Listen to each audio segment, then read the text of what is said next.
Hello, welcome back to my fave fanfics. Here, I post, well, my favorite fanfictions, if that wasn't obvious. I do hope you'll enjoy them as much as I do. Please like and subscribe for more content. Without further ado, let's get started. Welcome to the second part of What If Toshiro Hitsugaya Was Sent to Hogwarts, Season 2. Credit goes to SapphireMoons. Chapter 5. Perspective Manipulations. Leaning against the doorway to the main hall, the ice captain scanned the filled dining room, a thin piece of buttered toast in his hands as his teal orbs glared over the inhabitants.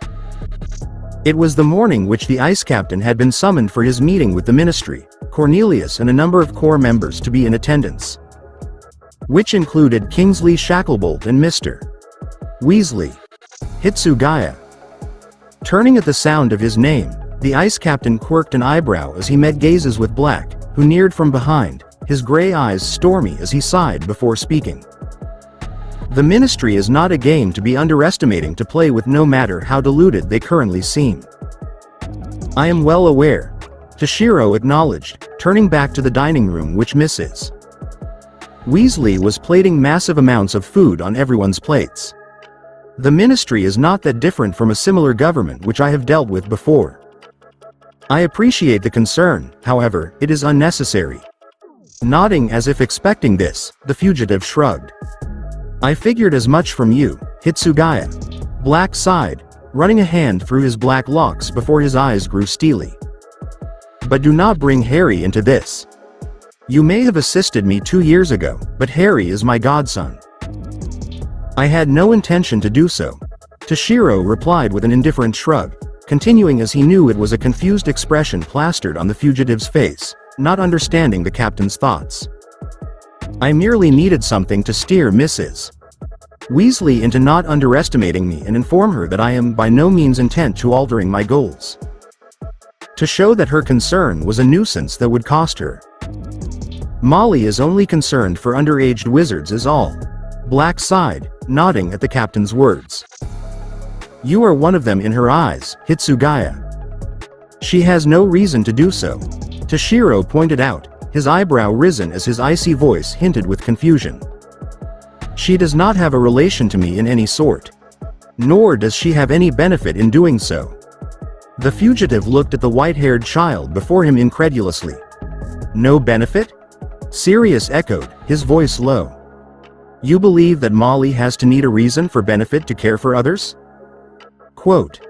No, I believe that Mrs. Weasley genuinely cares for her children and others alike. Toshiro nodded as he gestured to the dining room with a thumb. However, I fail to see why Mrs. Weasley's concern should extend to myself. That's because you are the one who needs it the most, Hitsugaya. Even Molly could see it clearly in you, my boy. Sirius replied silently as the ice captain moved past the godfather with silent steps, exiting to change as thoughts traveled to the previous night, shortly after the discovery of the Horcrux. Ebony-shrouded Sereti as a strawberry blonde woman lounged seemingly drunken on a green sofa in an administration office, the table before it, littered with several bottles of clear sake and a single porcelain cup. Lieutenant Matsumoto shot up as a shrill ring took her from the drunken haze, pale blue moons reading the caller's identity with a soft cat-like grin. Answering, the strawberry blonde straightened up immediately. Matsumoto. Her captain's icy voice sounded as he continued without giving her a chance to whine, red flags going off on her mind. Inform the head captain that I have found another Horcrux and it is being sent to Soul Society by the end of the week, and I have bypassed for you to have permission to accompany me to the Ministry of Magic. Be ready to meet me tomorrow morning. Taicho. She cut off, not allowing him to continue as her voice was clear despite her whisper. Did something happen? Quote. A pause. Ah, then something did happen. It's nothing. He answered with a thin sigh as she frowned, orbs narrowed all too similarly to her superior. A minor complication with the Horcrux when I was caught off guard for a moment. Nothing of great importance. So, that was what this was about. The strawberry blonde thought. The exposure of the Horcrux was initially limited to the captain classes to ensure secrecy, but considering her captain being the center of the topic, the 10th Division Vice Captain was informed and had seen more than her fair share of the Horcrux. Shifting to Jin once, the strawberry blonde would have been cut down if not for her captain, barking a stern order for her to snap out of it. "I see," she replied, shaking the memory from her mind, sending a soft thank you to Heineke's soft purrs to calm her master. Now to do the same for her captain. "How's school, Taicho? Did you make any new friends? How are Harry, Ron, and Hermione?" Quote. "It's August, Matsumoto," her captain growled, uptaking his usual scolding at her. "Readmission does not begin until September. Regarding the three of them, they're the same as ever." "Well, they are children, Taicho tilde," she teased, smiling as she readied for the punchline. "Don't go breaking too many hearts, Taicho. It took us forever to sort through all of those letters to the Yule Ball last year tilde." "Shut up." She could practically see the blush on his face. If only she had a camera to take the shot. Well, the sight of her captain's incredulous face when he saw her reading letters that looked eerily like paperwork was enough, she supposed, along with the face that he made when she was actually reading through his fan mail. "Just inform the head captain of this and finish your paperwork. I doubt you've even started on it. Taicho tilde." She whined into the phone, pouting indignantly. She was lazy, but she did technically start. "I did too, start on it already." Quote. "Writing only your name in the past week on every form does not count, Matsumoto." Her captain deadpanned before hanging up, surprising his lieutenant on how well he truly knew her. On the other side of the conversation, the superior smirked softly as he hung up, setting aside the phone before he returned to his bearings, the hour late as he befell into a slumber, the soft growls of his ice dragons purring in his ears. Taking himself from the memory, the ice captain changed his clothing, preparing for his visit to the Ministry of Magic, when a crack sounded. "Hello, creature." The ice captain greeted the aged house elf, not turning from his trunk, pulling out clothing. "What do I owe this visit?" Quote. "Master Hitsugaya." The house elf replied, bowing.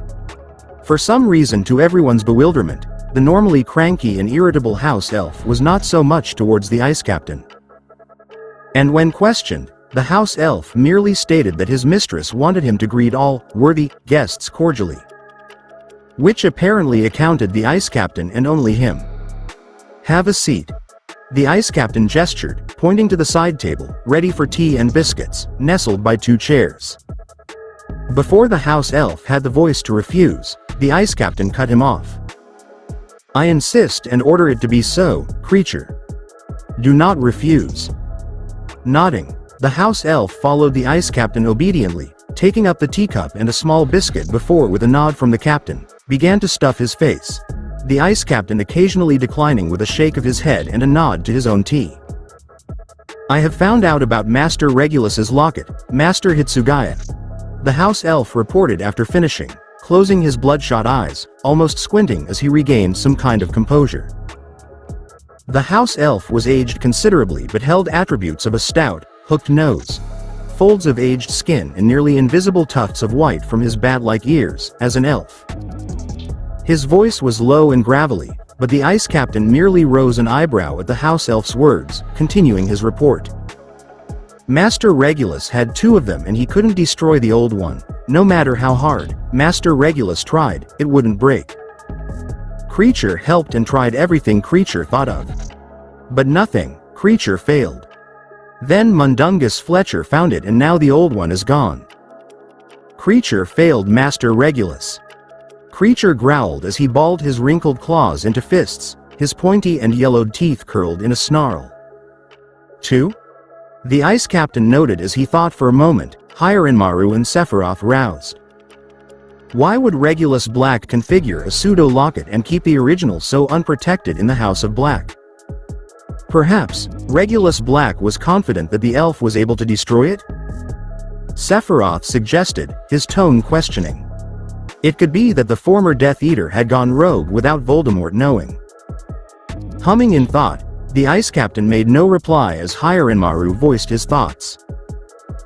Regulus Black may have been loyal to Voldemort to an extent, but then somewhere along the line, he could have turned rogue, and instead of hiding the Horcrux as ordered, he made a fake and hid the fake to destroy the original. In any case, it comes down to Regulus Black's loyalties. Toshiro finished as he turned back to Creature, who ate silently, remembering his manners after an initial hunger. Creature, who was your master? Regulus Black, loyal to. Quote. Master Regulus was loyal to none, but himself. Master Hitsugaya. Creature answered in between biscuits as the ice captain summoned more with a wave of his wand. But for a short breath of his life, Master Regulus was loyal to the one he called the Dark Lord. But angry with what Creature suffered from, Master Regulus turned his alliance to himself. So, in spite of what Voldemort had done to Creature, Regulus Black turned rogue, and to give his house elf the satisfaction of revenge gave the locket to the elf to destroy, only to find out that it was more resilient than he had thought prior. Toshiro speculated, as he fingered his teacup, raising the china to his lips. So instead, the wizard decided to do the one thing he could if he couldn't destroy it. Hide it as ordered. Hiranmaru growled as Sephiroth rose an eyebrow in confusion before widening in realization, their master nodding in agreement. Only for the master of the Horcrux to discover it as a fake, and that he was not as immortal as he thought. What happened to Regulus Black, Creature? Quote. Master Regulus ordered Creature to speak to no person of this. Creature growled as the ice captain receded, a strange glint in his eyes. I see. Toshiro nodded as he continued, his voice icy yet curt. Black hid it away where you were mistreated then. Master. Creature shot up, spilling the tea and half-eaten biscuits, the china breaking, when the ice captain sent a dark glance, interrupting the house elf. You did nothing wrong, Creature. Toshiro stated, unmoved other than his teal orbs shifting back as the house elf relaxed slightly. I do not know where this area is, and nor have you revealed it. You merely informed me that there is more than one of these and who Regulus Black was loyal to. That's it. You have in no way disobeyed his last command. Swallowing dryly, the house elf nodded slowly before the spread was repaired, the elf regaining his place. Replacing his wand, the ice captain paused before speaking. Do not repeat this to another, Creature. And I shall return what was stolen from the House of Black.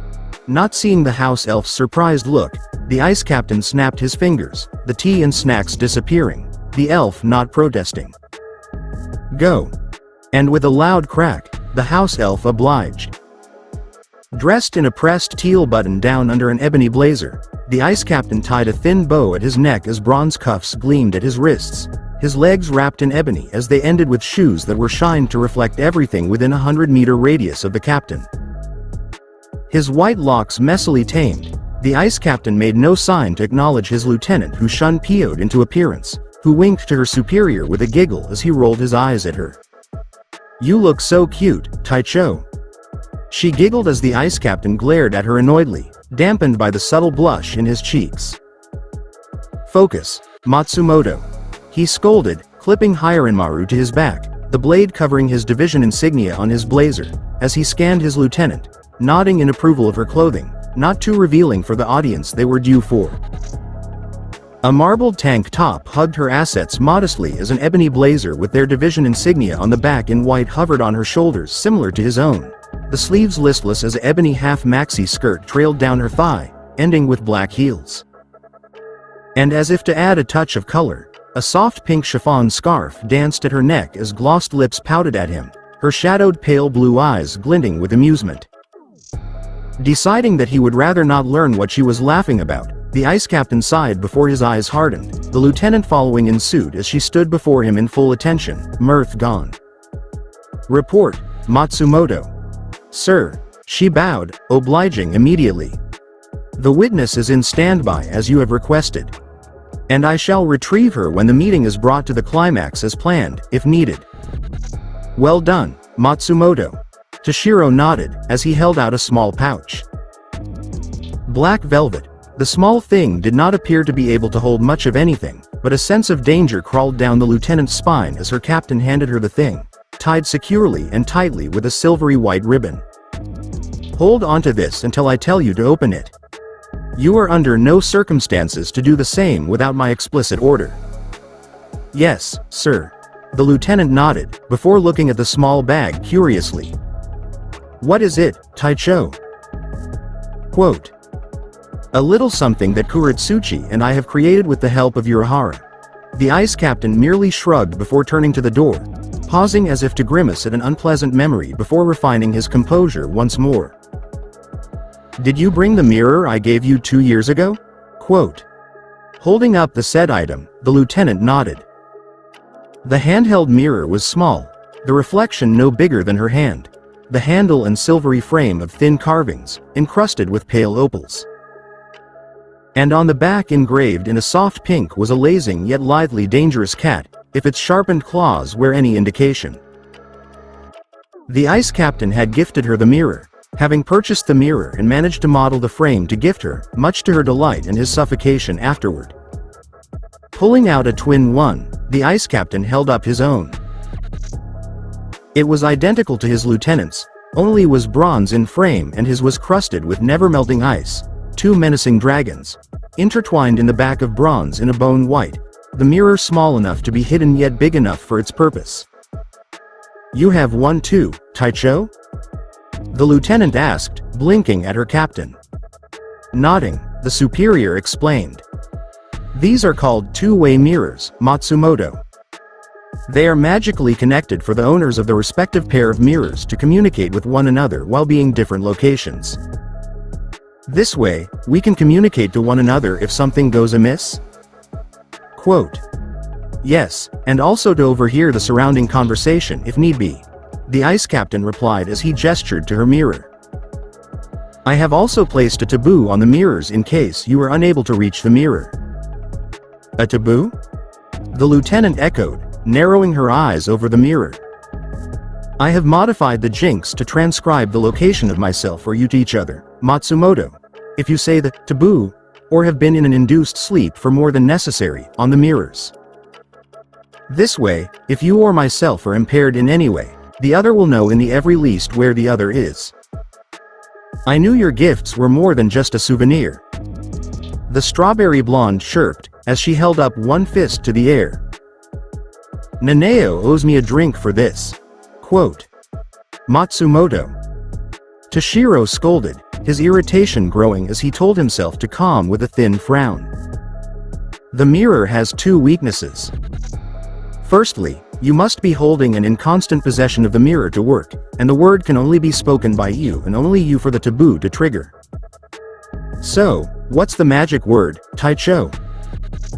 The lieutenant winked, as the captain merely rose an eyebrow before replying to her question, eliciting a small smile and another suffocating hug from the beautiful strawberry blonde as he failed to squirm away from her arms, a soft sigh coloring his lips as he informed her more on the gifted mirror. Chapter 6. Crossing a Line. A white eyebrow rose at the sight that presented itself as the ice captain scanned the hearing room that the meeting was decidedly where the Ministry of Magic had chosen to welcome the ice captain. Seated on a lifted pedestal that was designated for the head judge was Cornelius Fudge, dressed in his official wizarding robes, his hat replaced with a rectangular one with a golden ribbon on the back. Off to the side pedestals was 2 scribes, quills inked and at the ready to record the conversation that was to take place. Before the pedestal was a single chair, for the accused undoubtedly, as rows circled the sides as if to invoke a cliff tactic on the wrongdoer. Just like the Central 46's compound within the underground assembly hall.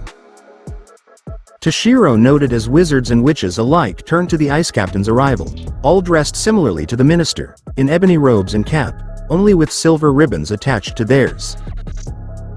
Surround your unknown prisoner, and if your ally cannot see it, you will, and if that couldn't follow through, someone will. I knew there was a reason that these wizards lasted this long. Sephiroth nodded as Hiranmaru and their master sent dubious looks, the ice captain seating himself on the accused chair, making the ice captain appear smaller than he actually was.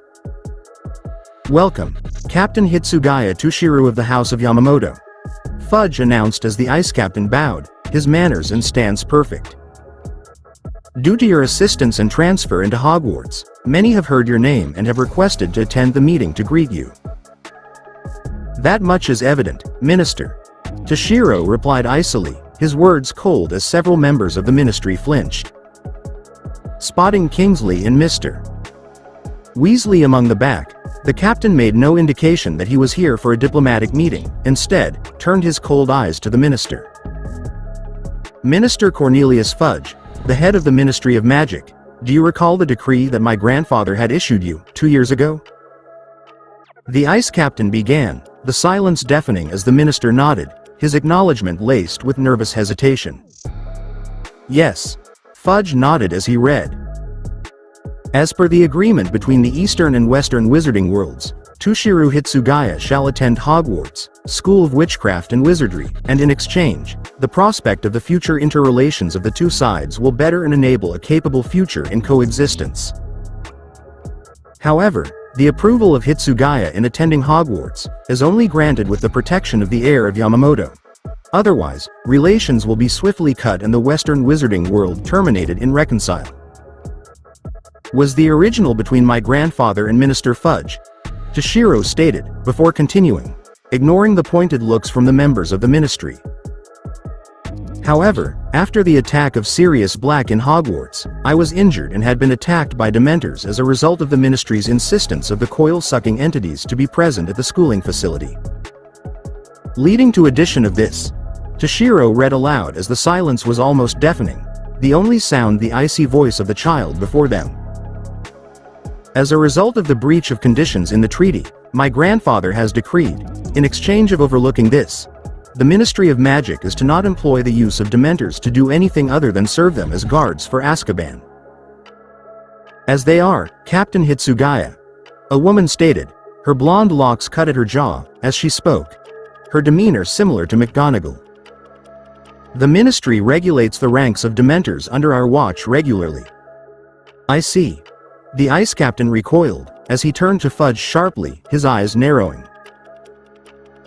But before anyone could react accordingly, a large plume of red smoke enveloped the hearing room, as the ice captain faltered back, a strawberry-pink figure shielding him, the wizards and witches doing the same as they soon found their exits locked shut, shouts for an exit and panic ensued.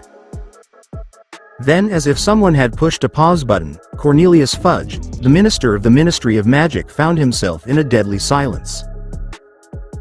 Falling back on the pedestal, the minister steadied himself as he took his bearings, eyes wide as he looked around. Members of the ministry were mid-run, some he was able to recognize in mid-yell of anguish, panic, and fear. Others frozen at the sight of the red smoke as if they could not register what they were looking at. Regaining his composure, the minister turned to the accused chair, eyes expectant to fall on a shocked or at least surprised, white-haired child. Only to find the chair enveloped in the smoke, the seated person and chair obscured fully. After a moment of trepidation, the minister decided. Lifting his brown oak wand, the minister shouted, his voice soft and cautious. Impervious. Quote. As per the spell, the plume of ruby smoke dissipated slowly, revealing the sole chair, the seated white-haired captain unseen. Before the minister could react, a cold voice made him freeze, the very hairs on his neck standing on end.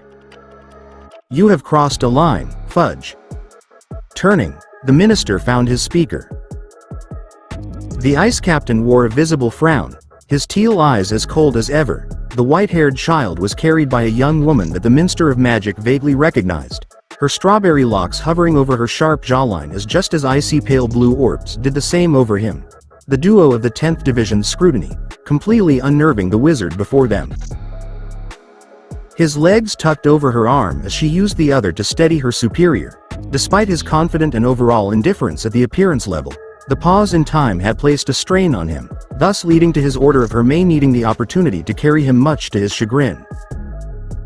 Glancing at him for a split second, her orbs caught a golden chain, hidden within the folds of her captain's blazer. It was the magical item that even she rarely caught sight of.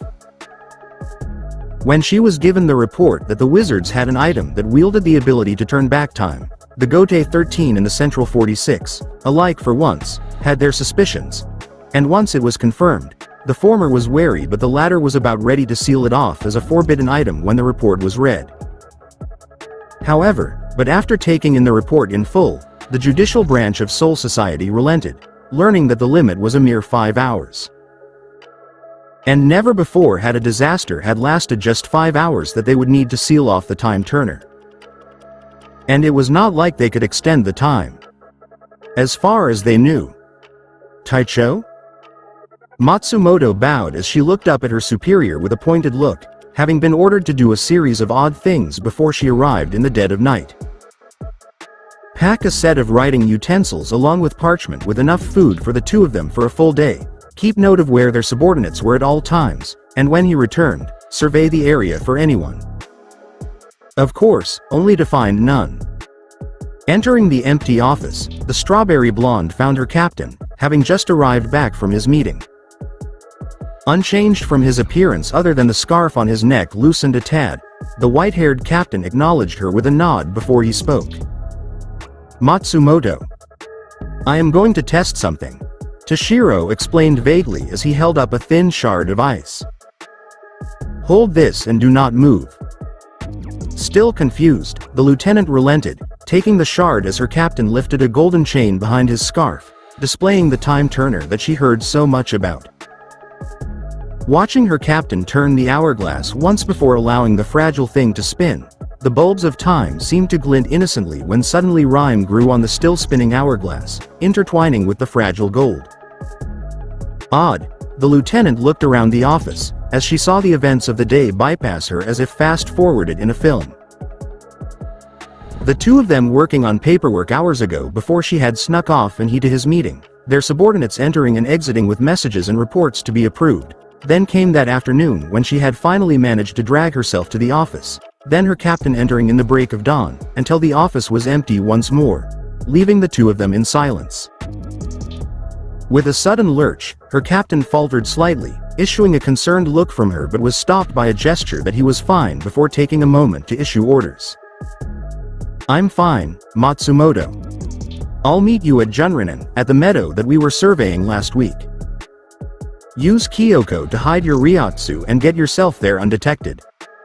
Make sure no one, and I mean, no one, sees you. Yes, sir. And with a shunpo along with a one-over to assure herself that her captain was well enough to be left alone, the lieutenant followed her captain's orders to the T, noting several things on her way to the meadow. Surveying the area, the lieutenant turned a split second later to find her captain, murmuring soft spells as a thin shield wrapped over the meadow. It was another string of spells before her captain stopped, pocketing the wand before seating himself beside his lieutenant who had taken one in gusto, sprawled out in the soft grass, after being ignored by her captain, prodding for answers. What exactly were we testing, Taicho? Matsumoto questioned as she picked up a stray daisy as the both of them set their Zanpakuto beside them. I thought you had tested the time turner of its maximum capacity. That is what I thought initially, Matsumoto. Toshiro relented as he pulled out the still frozen time turner. But by accident, I have found another use for the time turner. Another use? The strawberry blonde rose a gorgeous eyebrow, having begun to string several daisies together, her superior oblivious as he sat with his back turned slightly to her. Like the fact that we have gone back a day, Taicho? Quote. That's one. Toshiro nodded, not surprised in the least that his lieutenant was able to read that much. Just as I have reported, magic that the wizards is nothing more than a much weaker version of Kido, only channeled through wands. The time turner is no different. Then like the wands, the hourglass is just a medium to channel the magic? Matsumoto concluded as her captain nodded. What does that have to do with it being covered in ice and this thing you are testing? Quote. Instead of the surroundings, this time, Matsumoto, the hourglass takes my own Ryotsu to power it, making it much more powerful. The ice captain stated flatly, pulling out the pack that Matsumoto had packed for them, taking out parchment and a brush. The time turner being covered in ice is just a consequence of that. But I thought that you needed to place all members who would travel back under the chain for them to accompany you, Taicho. Matsumoto argued, as she continued with a thin frown, tying the last flower as she noted that he had avoided the last question. How did I follow you? Quote. Pointing to the shard that was now clipped to her hair, the ice captain explained, his brush moving fluidly through the parchment. As the time turner is powered by my Ryotsu now, the chain is, in a way, extended to those who within a certain vicinity are able to travel back in time with me. And by possessing that shard, you are able to travel with me, Matsumoto. How did you discover this, Taicho? The strawberry blonde frowned, well aware that her captain was not one to make mistakes that led to discoveries. During my test runs with Pettigrew, Toshiro supplied flatly as the lieutenant expression grew deeper, sensing the true reasoning as to why he had sent them both back to the past a full day. If he had known this since Pettigrew, then, why hasn't he reported it to the Central 46 in his full report? Rangaku, I don't think your captain is the type to forget these things. Hineka stated dryly, eliciting a mental roll of her mistress' eyes. I mean, Hiranmaru and Sephiroth are there too. Taicho withholds information from others for a number of reasons. Matsumoto replied, her pale orbs narrowed. Either this use of the time turner is too dangerous that the Central 46 would revolt or at least not stand for it, or simply Taicho did not know the full extent in which this use went to until recently. In either case, mistress, he's sharing this with you. Otherwise, you would be in the past with everyone else. Taicho? The lieutenant asked softly, a finished crown of daisies in her hands. Raising an eyebrow, the ice captain turned to his lieutenant, her pale blue orbs narrowed into a glare that was almost dangerously similar to his own. Despite the flower crown that now adorned her captain's head, the lieutenant did not gush and squeal at how cute her Taicho was, nor did he glare or yell at her for her free-spirited play. Instead, the duo of the 10th Division sat back to back, the smaller of the two explaining to the beautiful woman that when this new use of the time turner was placed into effect, he would need her help. And he was not disappointed. He could not be. Not for her captain. AA line? Fudge echoed, the Minister of Magic so pale that the ice captain could have sworn that the wizard had seen a Dementor. What in blazes are you talking about, my boy? Quote.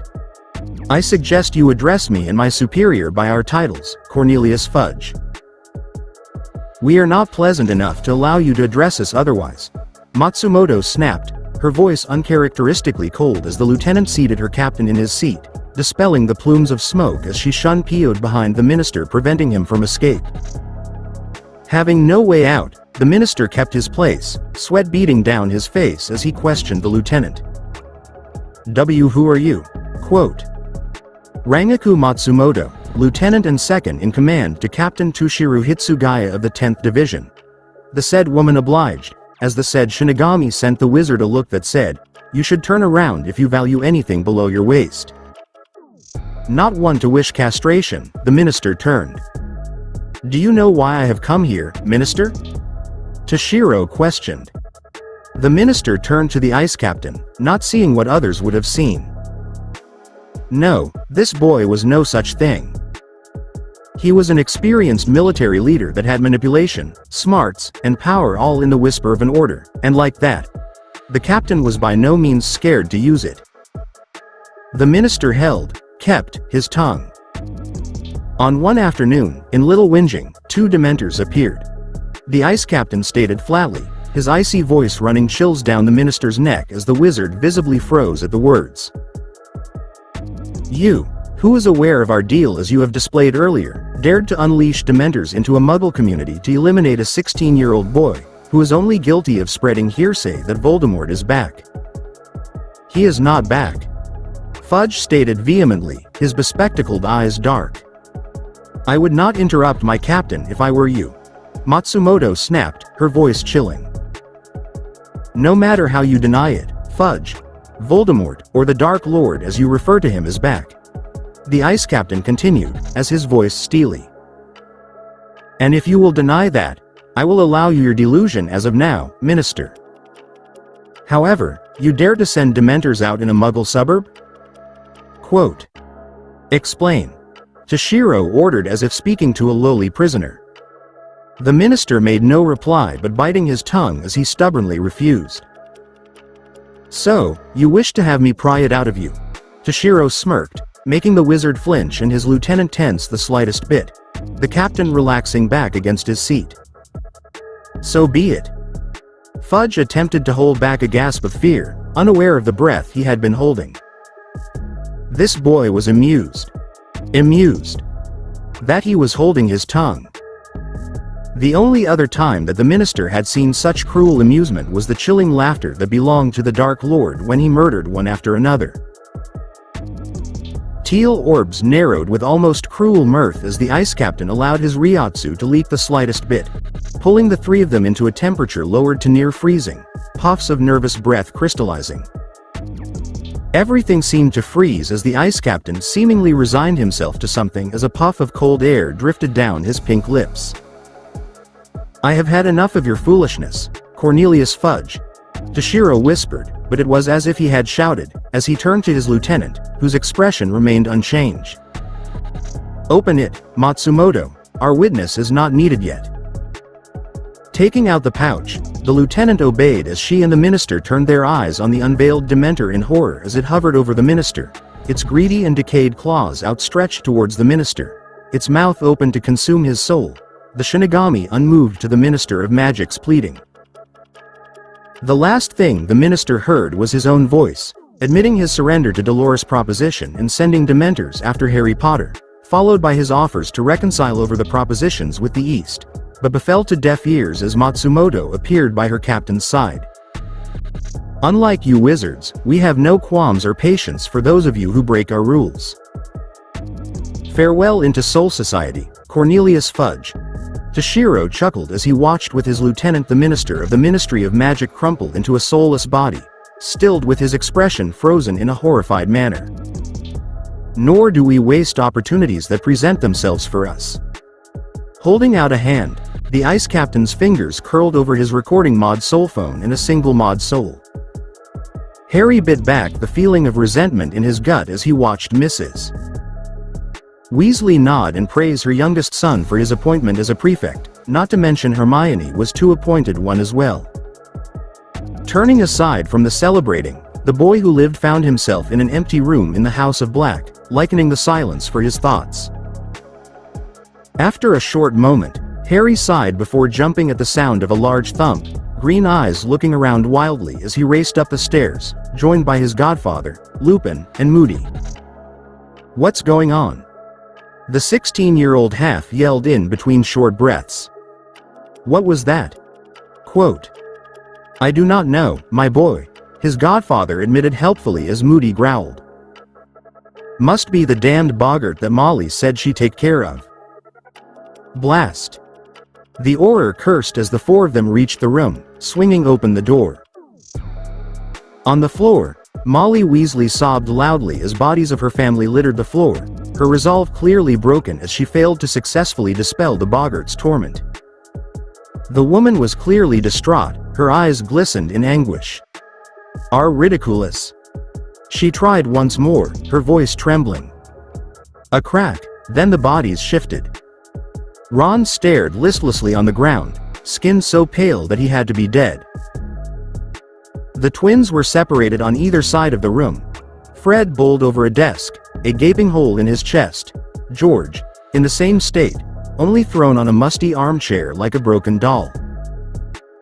Harry, himself, saw his body stuffed in one corner with a tortured expression frozen on his face, Mr. Weasley not too far from him, blood pooling from his severed neck. The mother of the family cried even harder than before, Sirius and Harry too frozen to move as Lupin quickly pulled out his wand. With a stern and commanding tone, the werewolf ordered. Ridiculous. Quote. Then with a crack, the boggart was sealed into a music box, locking shut with a firm clack of Moody's cane over the lid. Scrambling over to the quieting woman, Harry quickly assisted his godfather to take her to the kitchen, where she finally regained some composure, enveloping them in silence. "Are you all right, Mrs. Weasley?" Harry whispered as he handed her a small cup of tea as she smiled weakly at him, taking the cup under a blanketed hand. "Yes," she whispered back, sipping the tea softly. "Thank you, Harry." Smiling softly back, the boy who lived trailed back to his thoughts earlier today.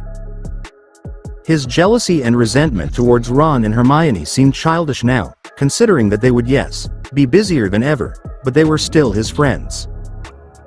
And Mrs. Weasley clearly regarded him as one of her family as well. Here he was wallowing that he was jealous over being a prefect, when there were more important things to be worrying over. "I have no desire to listen how much your life is decrepit compared to everyone else. The world does not revolve around you, Potter, in case you haven't noticed," sounded Hitsugaya's words as Harry entered his room to see Ron fussing over his trunk, smiling at his friend's antics. Hitsugaya was right.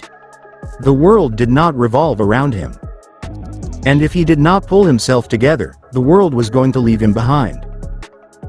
Just like his parents were, 16 years ago. With a slam of the icy blue trunk, the ice captain surveyed the rest of his things before he held up a golden locket, the serpentine S, in small emeralds glinting the soft light, before winding the former Horcrux around his neck. The sole fragment as of now, was sealed aside for Kuretsuchi to play with as Toshiro had promised, having given the first to the head captain and the following to Urahara, after the 12th Division captain had gotten jealous of his predecessor getting the Horcrux first. But the ice captain had merely risen an eyebrow said, "The head captain had ordered to give it to Urahara before you, Kuretsuchi. If you have any complaints, take it up to Yama-jii. Not me."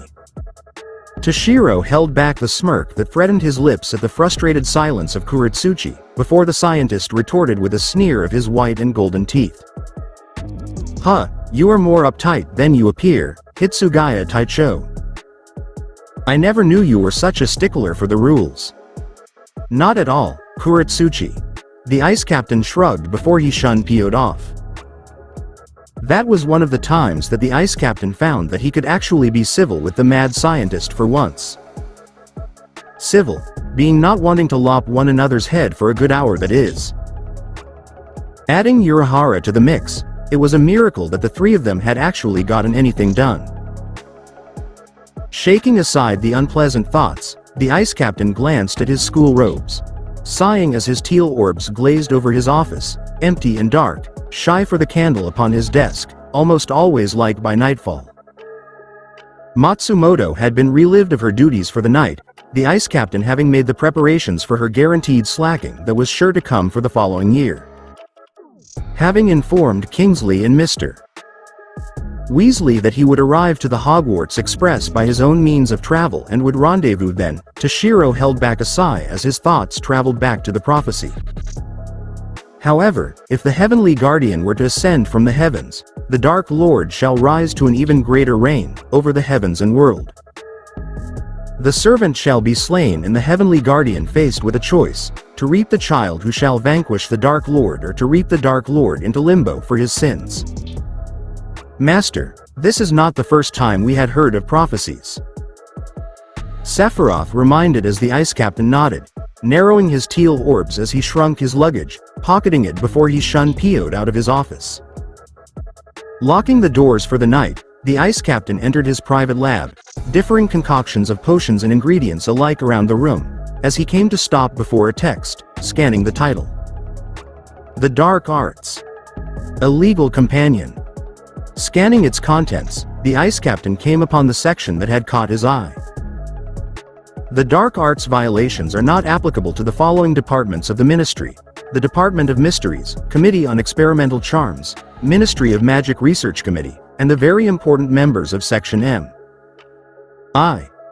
TRX. Department of Mysteries. Toshiro repeated as he slipped on his lab coat, hands busy as he placed 6 snake fangs, 4 servings of the standard ingredient to the mortar and 6 billywig stings to the cauldron, heating the slime as he grounded the rest before adding it as well. The section of the Ministry of Magic that carries out confidential research. It is so confidential that few wizards know what is located in this particular department. Yes, Master. Sephiroth nodded as he gestured with a small sniff, Hiranmaru listening in as the Zanpakuto flew in the inner world. The wizards that are employed in the department are called unspeakables. Unspeakables? The ice captain repeated as he stirred the bleak liquid 3 times, clockwise before waving his wand. Pouring it and allowing it to boil in a copper cauldron, Toshiro enchanted the materials to clean themselves before nodding to the wand guardian to explain. Unspeakables are wizards and witches as a part of their job, are forbidden from sharing any information, no matter how minuscule, of their jobs. Strict laws and penalties alike are placed upon their tasks in the department. And within the department, there is separate divisions, and I am only aware of the following. The Brain Room, the Death Chamber, the Hall of Prophecy, the Love Chamber, the Space Chamber, and the Time Room. Sephiroth explained, ushering a curious look from the captain. How do you know of this, young one? Hiranmaru questioned, landing in the snow. Was there perhaps an unspeakable that had tried? Nodding, the younger dragon gave his agreement, hissing darkly at the memory. Yes, Elder. There was 3 of them who were assigned to investigate the extent of my power and had each tried to wield me with horrid consequences as to their actions. Enough. Toshiro cut in as he entered the snowing vicinity, the ice crunching under his feet. There is no need for you to continue, Sephiroth. In the other hand, the Department of Mysteries contains the Hall of Prophecies. And there is one, in particular, that I wish to hear. The first prophecy granted by Sybil Trelawney, that caused the death of the Potters and the boy who lived to be where he is currently. What was the exact wording of the prophecy, and was there any mention of me as the Heavenly Guardian for that matter? The ice captain overlooked a small pensieve, a memory playing in the waters as sneering face grinned at him in the moonlight, the ice dragons keeping their silence. Bespectacled with rectangular glasses, a Shinigami smiled gently back at a younger Toshiro, having just been placed into captaincy as he spoke. Allowing the waters to freeze, the ice captain lingered in the darkness, as dawn broke for the arrival of his return to Hogwarts. Chapter 7. Subtle Omens. Arriving at platform 9 3/4, the ice captain boarded the train, having said his goodbyes to Urahara, Yoruichi, Tessai, Yukitaki, and Matsumoto at the blonde's shop, sending each a glare to ensure that he arrived to London without any surprises save for his father and the former Kido master. Finding an empty compartment, Toshiro seated himself, pulling off his ebony jacket to reveal a charcoal-collared shirt, sleeveless as a thin white bow hung limply at his collar hiding his 2 necklaces. Hands gloved with white fingerless leather, the captain pet Korhana's feathers fondly, her talons digging into his khaki pants that ended with combat boots.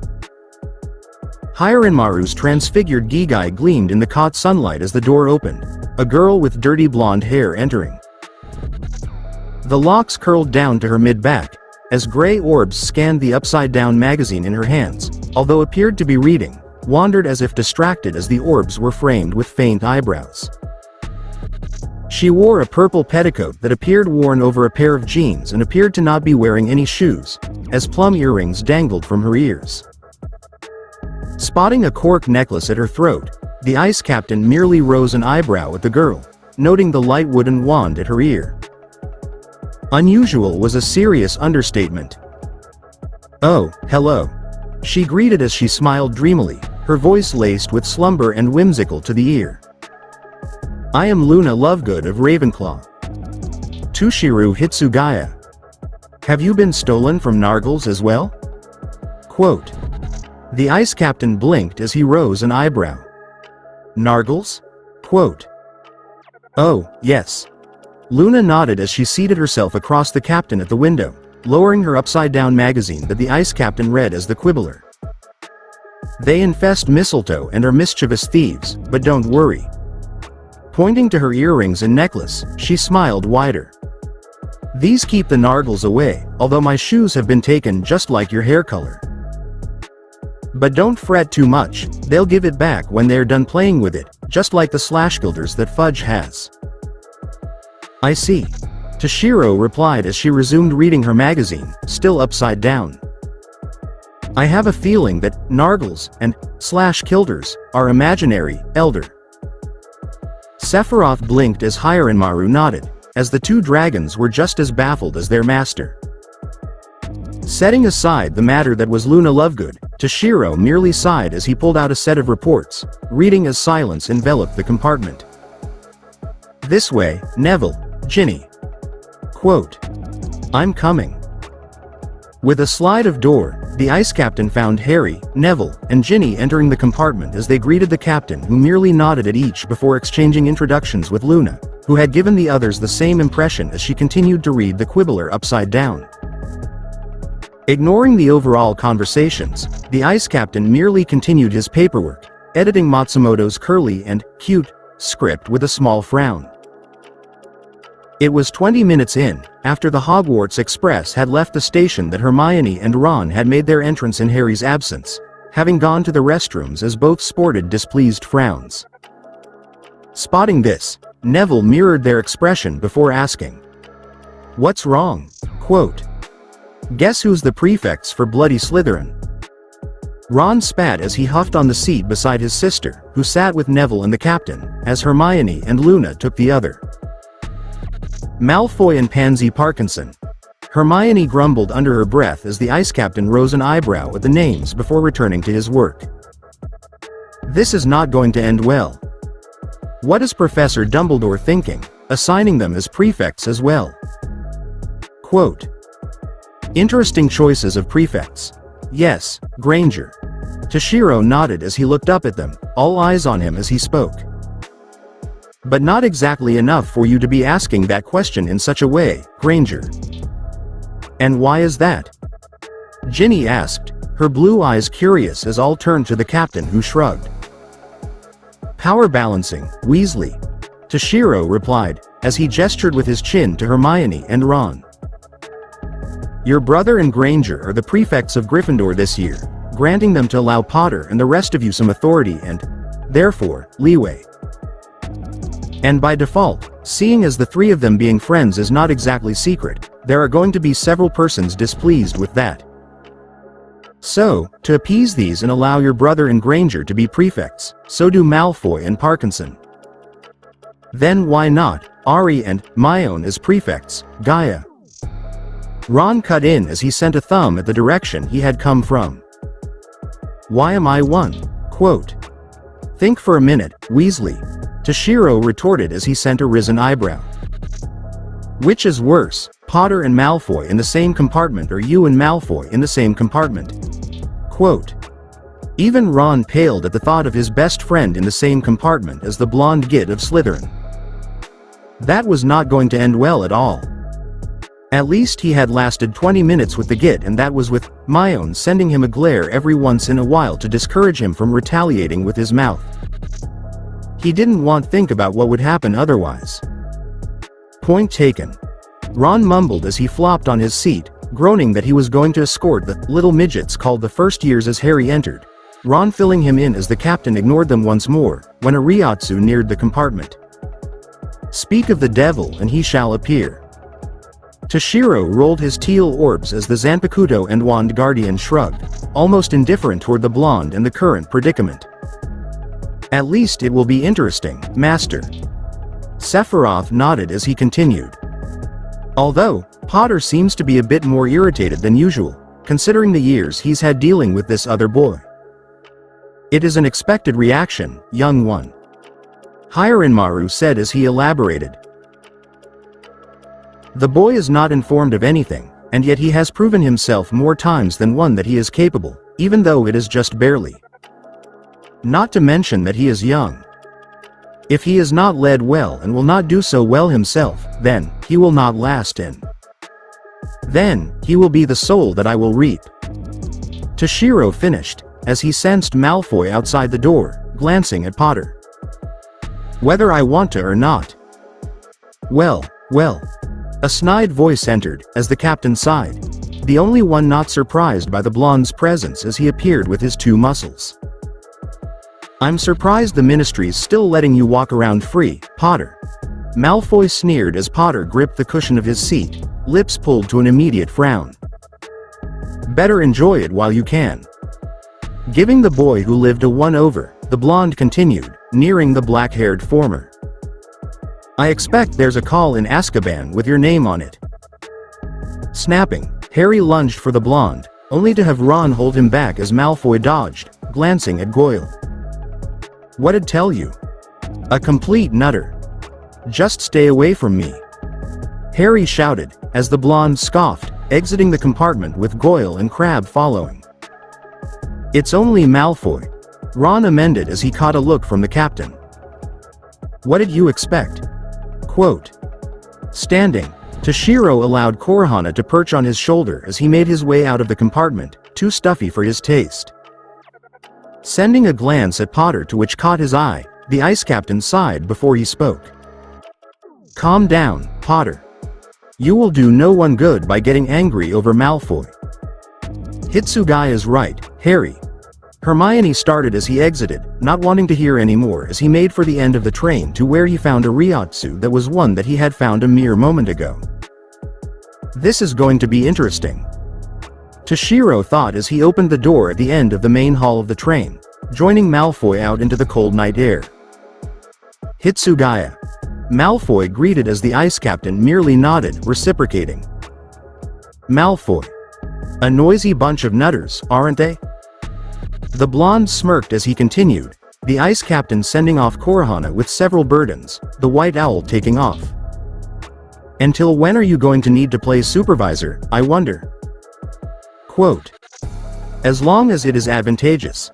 The white-haired transfer shrugged as he looked at the taller blonde, having gained a number of inches. The blonde grinned broader. "Spoken like a Slytherin."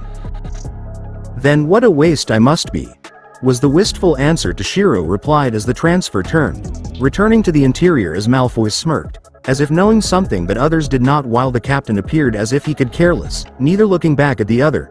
Conversation finished. Toshiro stood in the nightly air, having just gotten off the train as he was followed by the group within the compartment, all of them having changed into their school robes. Foregoing his tie and sweater for his teal scarf, the captain merely draped his cloak over his shoulders loosely, as they awaited for a carriage, pulled by a pair of thestrals. The winged horses had a grotesque body, their faces reptilian and wings resembling a bat's as the ice captain felt a wave of calm run over him.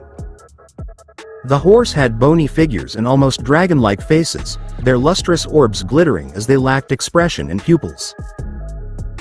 Wings wider than buckbeaks, they were leathery and ebony in color as their skin was covered in a glassy coat, slippery and thin in appearance as their manes and tail danced ominously, fangs yellow and sharp as they grinned at prey with amusement. "It has been years." Sephiroth smiled as he marveled at his old friends, Hiranmaru watching with mirth along with their master. "Hello, once more, my friends." As if they had heard the dragon, the death-like horses snorted before one nuzzled the ice captain who bowed in response, the horse doing the same as it allowed the captain to pet him. "Hello, old friend. Hitsugaya? What are you doing?" Hermione questioned as the group neared him, fully changed. "Why aren't boarding the carriage?" Quote. Scanning over the group, the ice captain noted only 3 of the group saw the thestrals. Lovegood, Potter, and Longbottom. The others merely looked on, completely missing the winged horses of death. However, Longbottom and Lovegood appeared to have not been surprised while Potter was gaping at the horses, as if it were his first time. "Wait, you don't see it?" Harry cut in, pointing at the thestrals. His best friends and the younger redhead looked at him confusedly. "You can't see the horses pulling the carriage?" Quote. Granger and the elder Weasley exchanged looks as Hermione spoke, looking at her friend with obvious confound. "Nothing's pulling the carriage, Harry. It's the same as it always was. Those who have seen death, and fully accepted it, understanding and internalizing it, are the only ones who can see them," Toshiro said as he sent a small smirk behind him as the horse licked his hand once more, Potter surprised as he was able to see the black tongue flicker from the fangs. Only Potter, Lovegood, Longbottom, and I are able to see them, it seems. Oh, yes. Harry. Luna smiled dreamily as they boarded the carriage. You're not going mad. You are just as sane as I am. Why can't we see them? Ron asked, a small frown on his lips. They are Thestrals, Ronald. Hermione explained as she frowned, looking at where the Thestrals were supposed to be but seeing nothing. As Hitsugaya said, only those who have seen death can see them, fully internalizing and accepting of the death that they can see. And as we cannot, we obviously do not qualify. Mine must have been Cedric, Harry muttered as he recalled the memory, shuddering as Neville turned to Luna. My mother, Luna said wistfully as she swayed the Quibbler as they headed to Hogwarts. An accidental experimental magic right in front of me. I'm sorry. Neville nodded as the girl shook her head. Hungry, she said randomly, referring to the feast in the beginning of every year.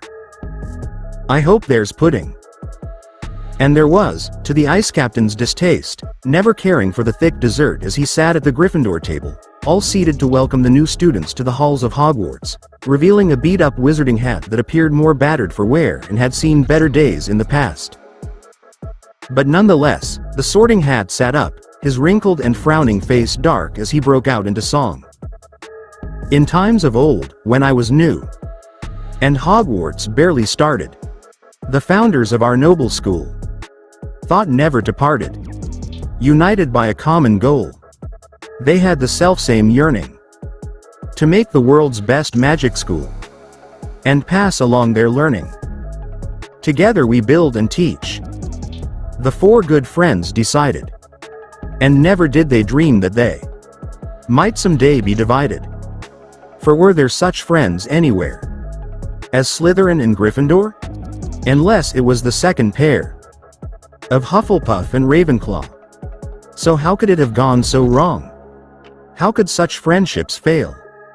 Why, I was there, so I can tell the whole sad, sorry tale. Said Slytherin, we'll teach just those whose ancestry's purest. Said Ravenclaw, we'll teach those whose intelligence is surest. Said Gryffindor, we'll teach all those with brave deeds to their name. Said Hufflepuff, I'll teach the lot and treat them just the same. These differences casted little strife when first they came to light, for each of the four founders had a house in which they might take only those they wanted, so, for instance, Slytherin took only pure-blood wizards of great cunning just like him, and only those of sharpest mind were taught by Ravenclaw, while the bravest and the boldest went to daring Gryffindor. How ominous. Hiranmaru snorted as the Ice Captain held back the urge to do the same. Even the Enchanted Hat knows that if the students and facility of Hogwarts itself wishes to survive as their creator's wishes, the four houses must unite and fight together. That is if they can band together and not kill each other first, Elder. Sephiroth scoffed as he eyed the Slytherin and Gryffindor tables. Master may have no problems or animosity towards the other houses, but the same cannot be said about entire house. And not to mention we are dealing with something worse than children. Toshiro spoke with narrowed orbs, as he scanned the head table, where a pink and familiar eyesore was seated as the ice-wielding entities recognized the woman from the ministry. Politicians and adolescents. Seated beside the twins and their younger brother, the Ice Captain was across Potter and Granger, who also had Neville at the girl's other side. But oddly, Finnegan and Thomas were off to the side, as if distancing themselves from the boy who lived. But the Ice Captain merely shrugged as the voice of the headmaster rang out in the Great Hall, standing before the podium. Good evening, children, Dumbledore announced, as he folded his hands before him, the children quieting. Now, we have 2 changes in staffing this year. We're pleased to welcome back Professor Grubbly Plank, who'll be taking care of magical creatures while Professor Hagrid is on temporary leave. A middle-aged witch stood as she greeted the students who gave a polite applause, her demeanor cheerful yet efficient as she wore medium earth tones. Her robes and pointed hat a warm brown. A gray scarf covered her shoulders as she smiled warmly, several strands of gray poking from under the hat. So that's why Professor Hagrid was not present at the train station. Toshiro narrowed his orbs as he ignored whispers amongst the students. Dumbledore must have him on a job to do something of interest, perchance. We shall see, Master. Sephiroth nodded as Dumbledore continued. We also wish to welcome our new defense against the dark arts teacher, Professor Dolores Umbridge. And I'm sure you'll all join me in wishing the professor good luck. Smiling, the headmaster continued, only to be cut off halfway through. Now, as usual, our caretaker, Mr. Filch, has asked me to remind you. With a high-pitched clearing of the throat from the pink eyesore. Here we go. The ice captain deadpanned as he sipped his cup of Earl Grey. This reminds me of the times the Central 46 sends guards and mercenaries to intimidate us in the midst of captains' meetings. Then, they remember we have Zaraki. And if that wasn't enough, then Kuritsuchi. Hiranmaru nodded. Or you know Hana. Sephiroth added as a shiver ran down the three of their spines. No one messed with the healer captain unless they wished an early grave from the afterlife by the blade of the former Kenpachi. A shocked silence enveloped the inhabitants, excluding a certain transfer, as all turned to the pink-clad and new professor, who stood from her seat beside the potions master, walking around the table before coming to a stop beside the headmaster as her voice rang out through the hall, honeyed and sickly to ear. Thank you, headmaster, for those kind words of welcome, she began. And how lovely to see all of your bright, happy faces smiling up at me. I highly doubt that I am the only one frowning. Toshiro deadpanned as he half-lidded his teal orbs, clearly disinterested. Or the only one thinking of how fake she is. Hiranmaru nodded as Sephiroth could only send a silent purr of agreement. I'm sure we're all going to be very good friends, she continued with clasped hands as the twins spoke up behind him. That's likely. In unison and obvious sarcasm, as the ice captain fought the urge to smirk, all turning back to the eyesore. The Ministry of Magic has always considered the education of young witches and wizards to be of vital importance. Although each headmaster has brought something new to this historic school, nodding to Dumbledore who kindly reciprocated back, her speech was beginning to annoy the captain as she finished with a whisper. Progress for the sake of progress must be discouraged. Let us preserve what must be preserved, perfect what can be perfected, and prune practices that ought be prohibited.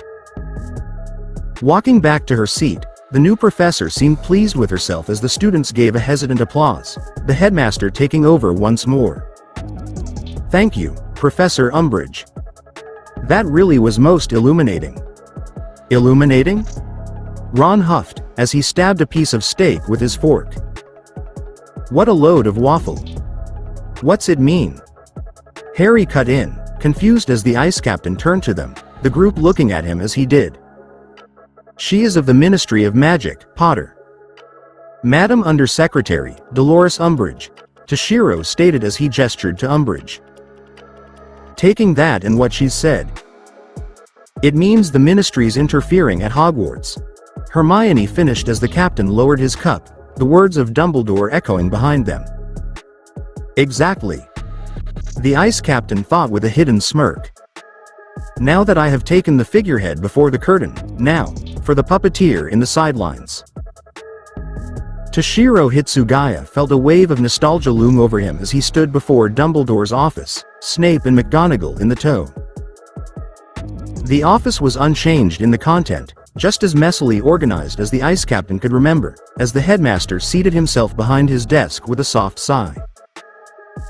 Whipping out his wand to incant several defensive countermeasures, the ice captain nearly mimicked the action, repressing a sigh himself. A member of the ministry as the defense against the dark arts professor? Toshiro began as he allowed a small smirk color his lips, sardonic. The infiltration and private investigation of Cornelius Fudge is not exactly subtle, now is it? Quote. Dumbledore smiled softly, the twinkle back in his eye. Yes, indeed, Mr. Hitsugaya. Now then, tell me, Headmaster, Toshiro said as he glanced at McGonagall and Snape. What is it that you wish to ask me? Quote. I will address that question to you another time, Mr. Hitsugaya. The headmaster nodded as if to himself as he nodded to Snape, who did the same and left as McGonagall followed. But as of late, I have another issue to address with you. Oh? The ice captain hummed, as he seated himself on the ebony railing. Have you heard of the origins of your wand, Mr. Hitsugaya? Quote. Toshiro narrowed his teal orbs for a half-second before they returned to their initial half-lidded state, taking the care of his words. Ollivander has informed me that it was a wand not of his craftsmanship and that it was to be wielded by the Heavenly Guardian. Your wand is unique, Mr. Hitsugaya. Dumbledore began as he folded his hands over the desk. The ivory wand is what your wand has been named over the years, as rumors of your wand had traveled far and wide for many to pursue over the years of its existence, that the deaths of wizards and witches who have lusted after it are countless. But many wizards have learned that your wand was not one to be tampered with. The ice captain kept his silence, neither commenting or allowing anything to indicate otherwise. Accounts of wizards frozen to death, shown horrific visions of torture, and even rumors of an angered sentience possessing the wand drove even the bravest from allowing anyone to touch it, foregoing the idea of wielding. Dumbledore accounted as he gestured to the wand that the captain held. Eventually, it had gone to the possession of the Ministry, having decided that it was an object of dark magic and had issued it to be destroyed. But it wasn't, obviously. Toshiro cut in as he replaced his wand in his boot. I presume it was smuggled out of the Ministry of Magic at the time? Quote. Very good, Mr. Hitsugaya. Dumbledore praised as he nodded.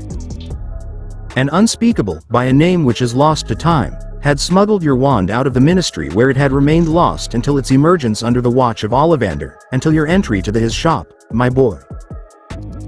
And in regards to the Heavenly Guardian, then, Headmaster? Toshiro pressed as he sensed McGonagall near. What of that? It has been foretold, Mr. Hitsugaya. In a prophecy that was said by Professor Trelawney's ancestor, Cassandra Trelawney, in these exact words of this.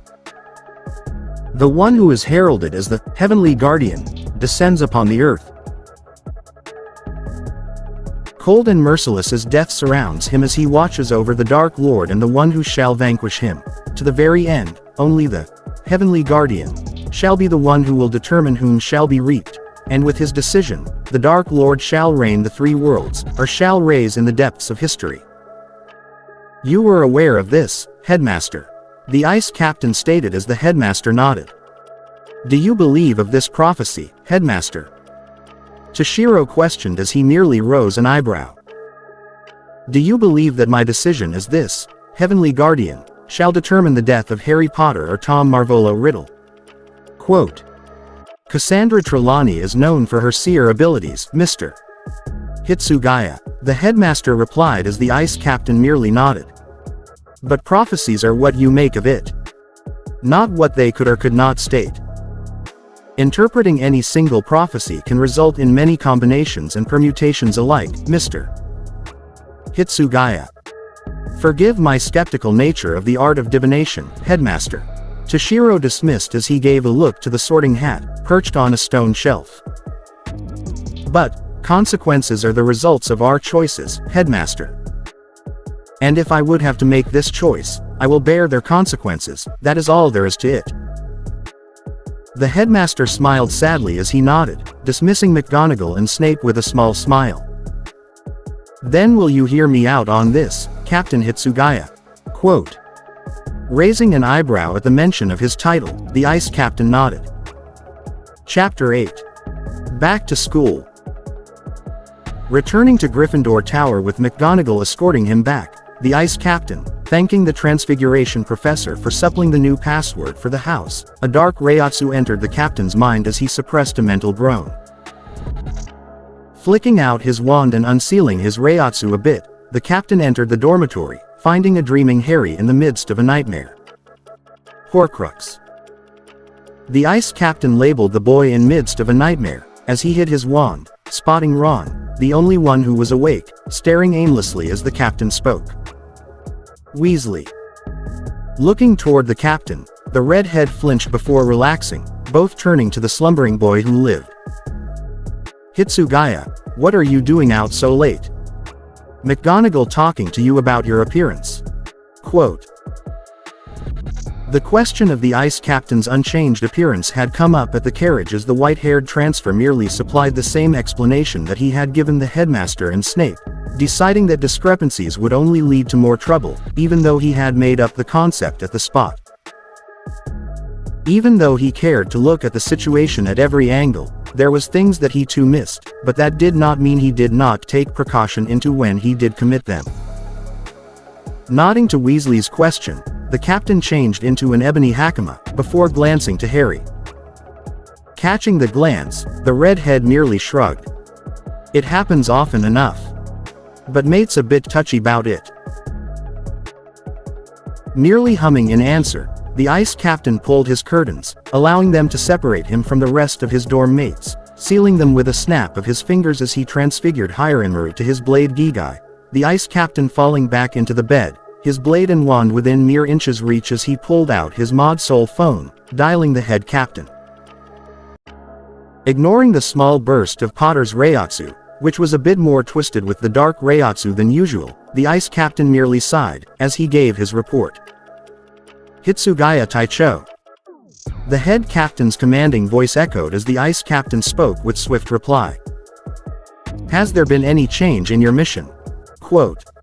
Not by the long run, sir. I have more information in regard of the Heavenly Guardian, and to why Eisen could have been so keen to have me be given to Voldemort. However, it may have to require some political manipulation. I see, the elder captain replied, before speaking after a short silence. Is the area secure enough for you to speak? Quote. Yes, sir. However, I am short on time. Very well. I shall hear the rest of your report at that time. Will the following captain's meeting be suitable enough time for you to secure the area in which you will be reporting from? Quote. Gauging the hours, the Ice Captain nodded into the phone as he spoke. Yes, sir. I shall give my full report in regards of the Heavenly Guardian, along with the control of the Ministry of Magic, then. A grunt of approval, the sharp click of the phone rang out the end of the conversation as the Ice Captain replaced the phone, closing his orbs in thought, all the while, noting the stabilization of Potter's Reiatsu and the snores of Weasley. They were sleeping soundly and were getting real sleep from the sound of it. Good. Toshiro thought as he fingered his U-wand. They need it tomorrow. So do you, Master. Hieronmaru retorted with Sephiroth right behind him almost ready to scold as the Ice Captain allowed a small smirk to color his lips before receding to his Ice Dragon's urges for rest, falling back against the bed sheets as he too fell asleep. Toshiro awakened several hours later with a soft groan as he dressed and passed the slumbering children in the empty common room, kindly reminded of how warm it was. Exiting the portrait, the Ice Captain ran a hand through his white locks, noting the length as he entered the Great Hall. There was little activity, the food set out already and several students crawling in, but otherwise was quiet. Pouring himself a cup of tea, the Ice Captain noted the bitterness. Ceylon. Toshiro read the label as he buttered a slice of toast, pushing past the pancakes and sweet breakfast choices. Maybe I should switch from Earl Grey. Wrapping his scarf over his form, the Ice Captain was dressed in his school robes, his sweater and tie foregone once more in replacement of his scarf and a thin ebony tie, as his cloak was set aside having taken it off when he entered the common room.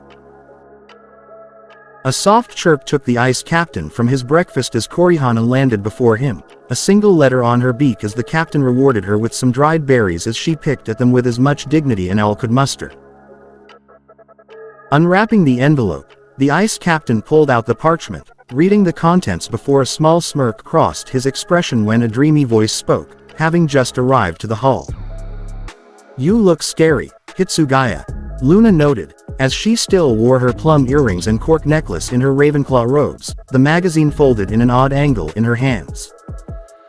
"Have the dabber blimps been visiting you?" Quote. "I wouldn't know, Lovegood," Toshiro replied, having not the faintest idea what the girl was talking about. "Are you awaiting for someone perhaps?" Quote. "Perhaps," the girl repeated, before holding up the magazine. "Do you read the Quibbler?" Quote. "The Quibbler?" A voice cut in as the ice captain turned to see Granger near the table, Weasley and Potter trailing after her. "That's filled with rubbish. Why would you read that?" Quote. "My father is the editor," Luna retorted almost frostily as the ice captain sighed, Granger clearly flustered. "I'm sorry, Luna," Hermione amended as the blonde girl quickly forgave her, stating that a Raxpert had possessed her for the moment and that it was not her fault. Rendered speechless, the bushy-haired girl could only nod as she seated herself beside Toshiro with a groan. "This school year is starting off so well," the girl groaned as Ron and Harry nodded in sarcastic agreement. "First, the Ministry is interfering with Hogwarts. Then, Harry with Seamus, not to mention Lavender and I, this morning. And now, Luna. Potter with Finnegan." Toshiro echoed as he sipped his tea. "What happened now?" Quote. Sighing, Hermione quickly recounted the events that occurred while he was summoned to Dumbledore's office, with several interjections, grumbles from Potter and occasionally, Weasley. The Daily Prophet had apparently had a number of readers who believed the printed words as Finnegan's mother was one of them, causing a fight between Potter and the former, until Weasley had arrived to break it up. And apparently, Granger had the same problem, in a less physical nature, with Brown. "You all are being too hot-headed and are causing more trouble than needed," Toshiro stated as he lowered his cup with a clink. Despite the words of Finnegan's mother, did Finnegan perchance believe the Daily Prophet's words, Potter? Quote.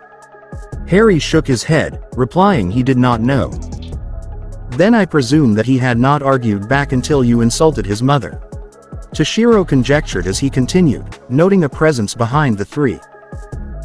"You were at fault for presuming and adding on that his mother was ignorant. You were well aware of the situation as to regards of the Ministry, Potter. The Daily Prophet is a propaganda tool, not something worth insulting others' mothers over. However, you were not entirely at fault." Toshiro spoke as he sent a glare to Seamus, whose smirk faltered, all turning in surprise to find him.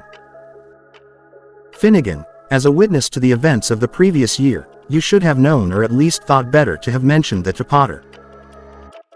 While Potter is at fault, you too, bear some in that you could have cleared up and worded your responses better, couldn't you, Finnegan?" Quote. "I suppose," Seamus mumbled as he turned to Harry, both mumbling apologies to one another as Hitsugaya returned to his tea. "Harry." A girl's voice rang out as she seated herself at the table beside the green-eyed boy. "Angelina," Harry greeted as she waved at everyone else at the table, who was joined with Ginny, the twins, along with Neville and Dean. Nodding in his greeting, Toshiro clipped his cloak over his form as the conversation between the new Quidditch captain and their seeker resonated. "Guess who's the new captain of the Gryffindor Quidditch team?" She smiled rhetorically as Harry grinned back. "Congratulations. You replacing Wood?" Quote. "Yup. And with that, we'll need a new keeper." She frowned as she held up a hand, at the boy who lived and then at the twins. "So, that's why this Friday, we'll be holding tryouts. So, be at the pitch after class. And no tardiness." "Yes, Mom." The twins saluted in half-hearted mockery as they nodded in unison, mouths filled with syrupy French toast. "Fade." Wrinkling her nose in disgust, the new captain turned tail, sending a glance to Harry to make sure the twins showed up for good measure. "Mr. Hitsugaya. Turning at the sound of his name, Toshiro lowered his tea as he was given his schedule, scanning it over once as he noted that it was even more complicated than his third year, recalling the session with McGonagall. You don't know. Toshiro Hitsugaya kept his stare even as he replied in affirmative. Yes, Professor. I do not know what I want to pursue as a wizard, at least in regards of the Western wizarding realm. In the East, I am already at the position I wish to be in well into my training. But here, I do not know. Or rather, there is nothing that interests me to be. Well, McGonagall sighed as she looked over several papers in her office. Dependent on what you wish to pursue in your future, Mr. Hitsugaya, you are assigned the recommended classes. Then what position can I potentially pursue in the future that would assist me as the future head of the House of Yamamoto? Toshiro retorted as the Transfiguration professor allowed herself a moment to think before speaking. Would you consider in working at the ministry, Mr. Hitsugaya? Quote. Now that's ironic. Hitsugaya smiled cheekily as Toshiro rolled his eyes mentally. A Shinigami captain, a member under the Ministry of Magic, currently being led by a mod soul under the same captain's control. Your manipulation gets you in so many circles, Master. The next thing she'll offer you a military leader position. Sephiroth poked playfully as McGonagall spoke up, taking the ice captain from his thoughts. Considering your military background, Mr. Hitsugaya, I doubt you would like taking orders from the ministry. She shook her head, when an idea seemed to come to her. Would you consider being an Auror, Mr. Hitsugaya? Quote. An Auror. Toshiro echoed as he ignored Sephiroth's yells of being right. Is that also under the Ministry of Magic, Professor? Quote. Yes, under technical terms, Mr. Hitsugaya. McGonagall nodded as she folded her hands over the desk that separated the student and professor. However, it is more of a separate division of the ministry. The only one you would report to in actuality is your superior. And are only a member under the ministry only by name, as you are more of a hunter of sorts with dark wizards. I see. Toshiro nodded as he fingered the paper he was given. It seems to be a difficult position to uptake, Professor. No applicants for the past 3 years with the exception of Tonks. A low acceptance rate. Hitsugaya snorted at his master. Master, you've bypassed worse. Like? Sephiroth asked. Like being the youngest Shinigami to graduate from Shino Academy in 1 year and reach captaincy in history. And Soul Society has existed as long as the head captain was alive. Ignoring his ice dragons, the captain returned to the professor. You have met the requirements of being NEWT level as far as your education, Mr. Hitsugaya, unofficial as they may be, she noted. As you would need to go through training afterwards to ensure that you are adept in all the fields necessary. But to maintain your curriculum here, I would recommend this set of classes for this year. Looking over them, the captain nodded as he pulled out his time turner. Then I suppose I would require to use this. Slipping a golden chain under his scarf, the ice captain seated himself in the bustling classroom beside Granger, who greeted him with a smile as they sat in front of Thomas and Finnegan, who joked and laughed at something with Potter and Weasley who sat beside them. A paper bird held the class's amusement as it flew in the air, as if surveying the changes that had been made due to the change of professors. They were not much, but the desks were arranged in neat rows as a professor's desk sat on the elevated lecture position with several stacks of textbooks on it, along with a new chalkboard as Umbridge had yet to appear, or so it seemed. In a mid-flight, the paper bird burst into a small plume of flames, the ashes falling down onto the adjacent desk to Granger and the captain, all but the latter turning to the pink-clad professor, smiling curtly. Curved with what appeared to be too much complication and unnaturally short, the wand was the grip by the very same eyesore, as she smiled, speaking in her honeyed voice. Good morning, children. No, it isn't. If anything, That conversation with Dumbledore was a far cry from a good morning. Toshiro retorted mentally as he scrawled an approval for the new recruits and transfers to his division, before scanning over the financial balances. Ordinary wizarding level examinations. Umbridge smiled as she walked down the aisle toward her desk, her wand waving for the chalk to script her words on the blackboard. OWLS. She exclaimed, in faux happiness, coming to a stop before her students. More commonly known as owls. Study hard and you will be rewarded. Fail to do so, and consequences may be severe. With a smarting wave of her wand, the new textbooks seated themselves before each student, nearly crushing the transfers report as he looked up with a risen eyebrow, Umbridge's words resonating as looks of disbelief took on nearly every student's face. Your previous instruction in this subject has been disturbingly uneven. But you'll be pleased to know, from now on, you will be following a carefully structured, ministry-approved course of defensive magic. This looks more like Yakiru's coloring book than a textbook on defensive magic. Toshiro stated as he flipped through the text, scanning its contents with a small frown as more of the students, namely Granger, Weasley, Potter and basically everyone else took the expression. Not to mention the lack of spells or hexes for that matter.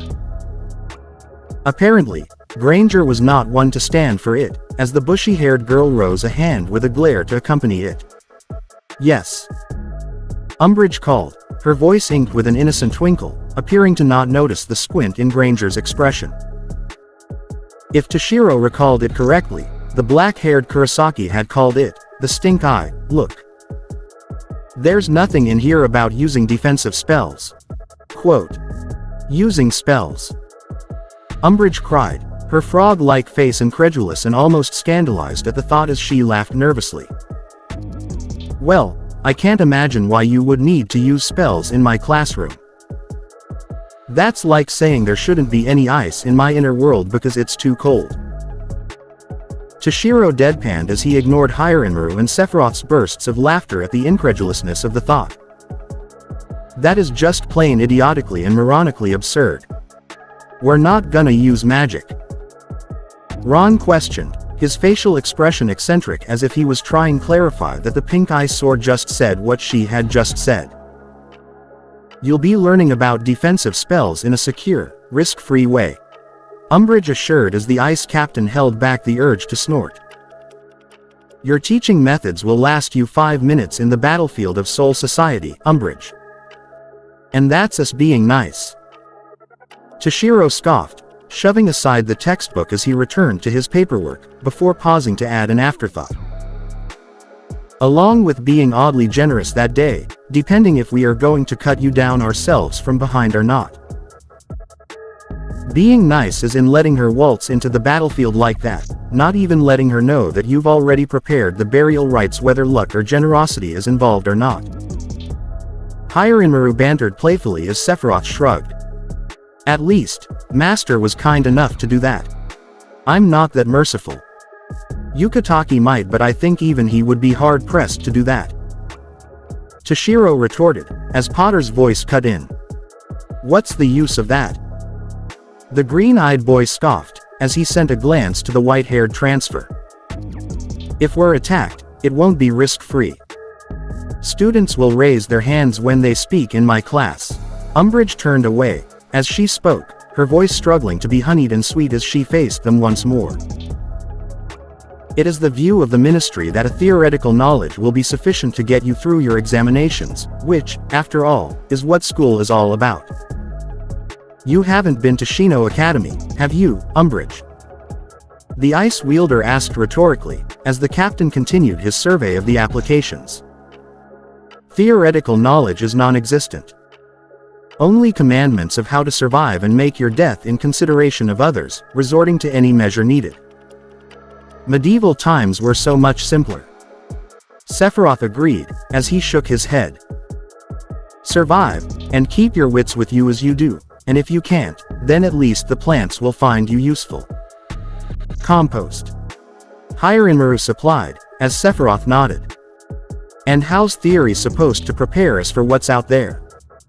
Harry asked indignantly, as eyes turned back to him. There is nothing out there, dear.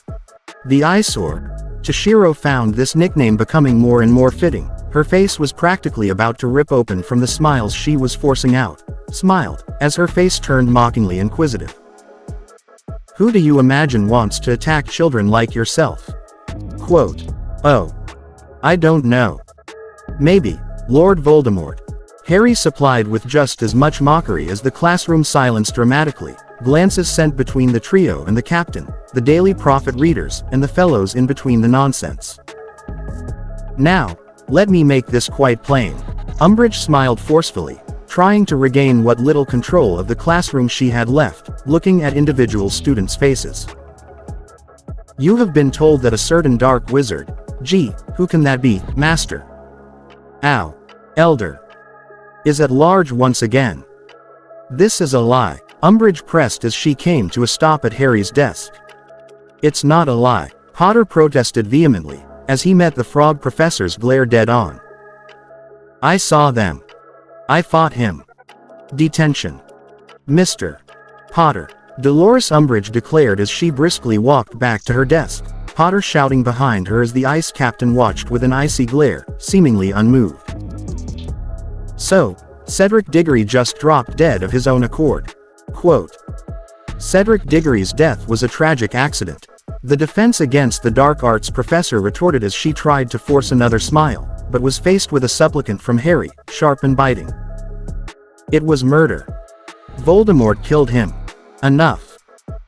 Umbridge yelled. Her composure snapped as she breathed, a smile regained albeit a bit more forced. Enough. See me later, Mr. Potter. My office. I need to meet with Cornelius Fudge. It seems my orders need to be rectified from the ones I had sent him on the way upon Hogwarts Express. Toshiro thought darkly as he sent a narrowed glare at Harry. Along with Urahara soon, if I am going to play Umbridge and what Fudge had planned for her correctly.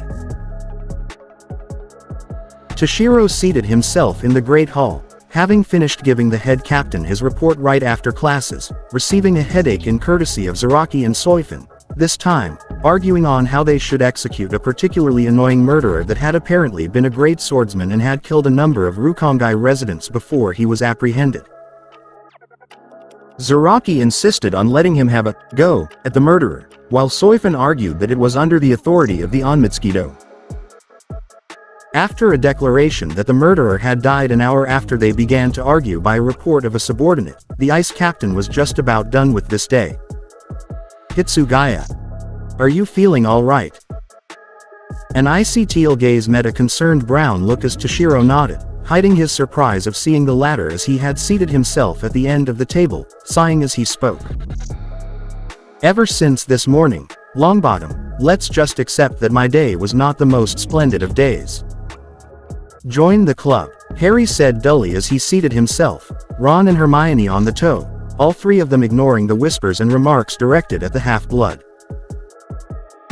After the display at Defense Against the Dark Arts, stories and tales of the event traveled quickly as snide remarks toward Harry and Umbridge's teaching saturated the conversations at every turn by the end of the hour. Umbridge is obviously working as Fudge's spy. You all saw how she clung everything she said to the ministry. Harry scoffed as he served himself some lamb and mashed potatoes, as the ice captain sent each of them a glare, eyes informing them to speak with silenced voices. Why else would she be here other than to play as Fudge's dog? Quote. But to teach us defensive magic without spells. Hermione added with a soft huff, loud enough for the five of them to hear but drowned from the chatter in the hall. That's like trying to learn how to read without letters. How are we going to defend ourselves? Quote. We need a new bloody teacher. Ron agreed as he bit into a chicken wing, Neville looking unsure as Toshiro merely shrugged before speaking, pouring himself a cup of Ceylon. To answer Granger's question, you don't. Toshiro stated bluntly, as he pointed to Harry. After the display between Potter and Professor Umbridge, it is obvious that she is firm that the Ministry of Magic is correct, no matter the words of anyone, especially Potter's. So, With the use of the Daily Prophet and propaganda, the Ministry of Magic has effectively stifled the truth of that result of the previous year from sinking in, and with that, Fudge has most likely decided that you all are too educated. Too educated. Hermione repeated as if trying a rotten fruit, as Ron and Harry looked at each other as if they never thought that they could have been deemed as overeducated. How can you be overeducated, Hitsugaya? And why would us being too educated make Umbridge not teach us spells? Quote. Have you ever heard of knowing too much, Granger? Toshiro shot back rhetorically, as he nodded to Dumbledore.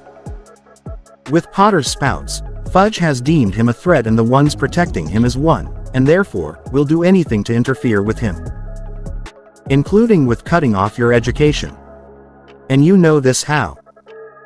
Ron questioned, raising an eyebrow of his own as the ice captain shrugged once more, setting his cup. Ambush tactics, Weasley. You render your opponent without food, water, information, and of stable location, and soon enough, they would have to face you, cornered.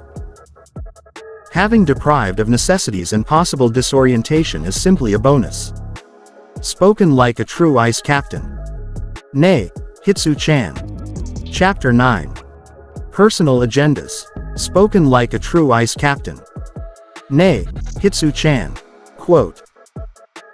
The entirety of the students and several present professors turned to the doors of the Great Hall to the speaker, his grin outspread on his face as he waved a white fan at all of them as if he was a tourist greeting the locals. The man was tall and leanly built, his slate-gray orbs hidden under a striped dark green and white bucket hat.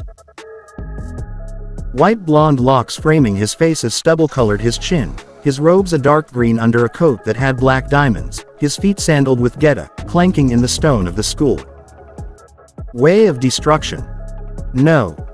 31. Red fire cannon. Harry gasped along with the rest of the students as they watched the white-haired transfer lifted a hand behind him, muttering the incantation without turning as ruby magic erupted from his hand, firing at the blonde man. Oh my, Urahara smiled as he countered the Keto with a wave of his cane, cutting aside the low-leveled Keto. You're so mean, Hitsu-chan.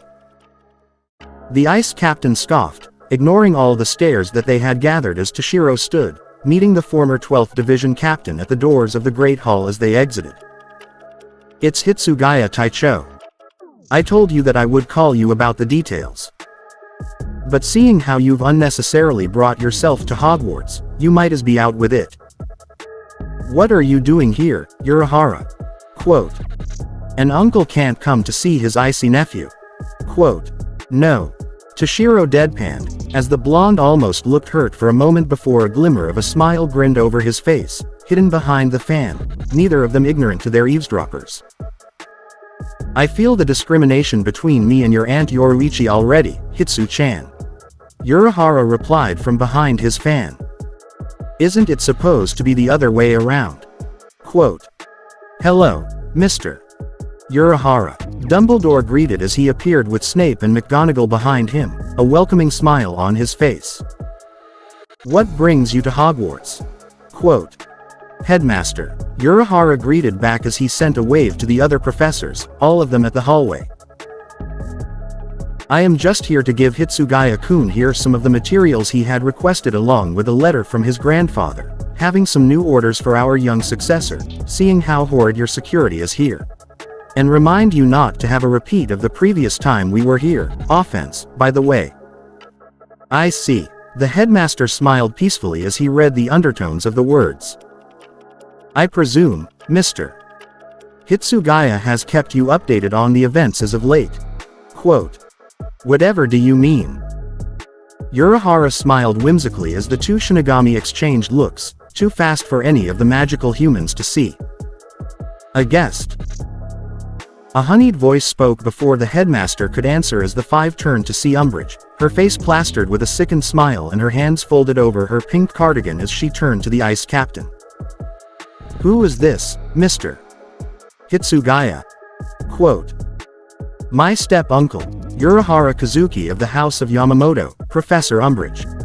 Toshiro introduced, his teal orbs glancing at her before returning to Urahara. He has come to visit and inform me of some issues at the home front. Ah, how thoughtful, Umbridge smiled, as she neared them. Then Mr. Urahara, will you assist me in something? Quote. Depends on what it is. Urahara smiled diplomatically. Oh, it is a matter concerning Mr. Hitsugaya actually. The eyesore smiled wider, a dark twinkle in her beady eyes. You see, earlier in the Great Hall, Mr. Hitsugaya had executed the use of your Eastern magic, and I was considering on asking if you had a way of restricting this. There was a short silence as the Shinigami shared a look, McGonagall speaking up. Dolores, why would you see the need to restrict Mr. Hitsugaya's usage of magic? Quote. Why, for the safety of the students, of course, dear. Umbridge stated as if it were obvious, her face colored with mock concern. If Mr. Hitsugaya has the right to move about and use his unknown magic recklessly, how can we ensure the safety of the other children? He is a liability, a child that should not be exposed to the usage of magic in such a risky way. I assure you, Professor Umbridge. Urahara smiled from behind his fan. My nephew is more than qualified to control his use of our magic. Otherwise, we wouldn't have allowed him out of our capital, much less, into your less than assuring restriction. The earlier example, for instance, he fired a blast of Keto at me, well aware of my presence, as it is tradition for us to set an exchange of blows as a type of greeting.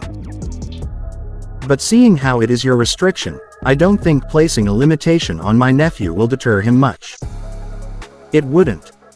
Is there something else that we may use to restrict him? Umbridge grinned, as the ice captain fought the urge to speak. Oh no, Urahara shook his head whimsically. Because, you see, he is a captain.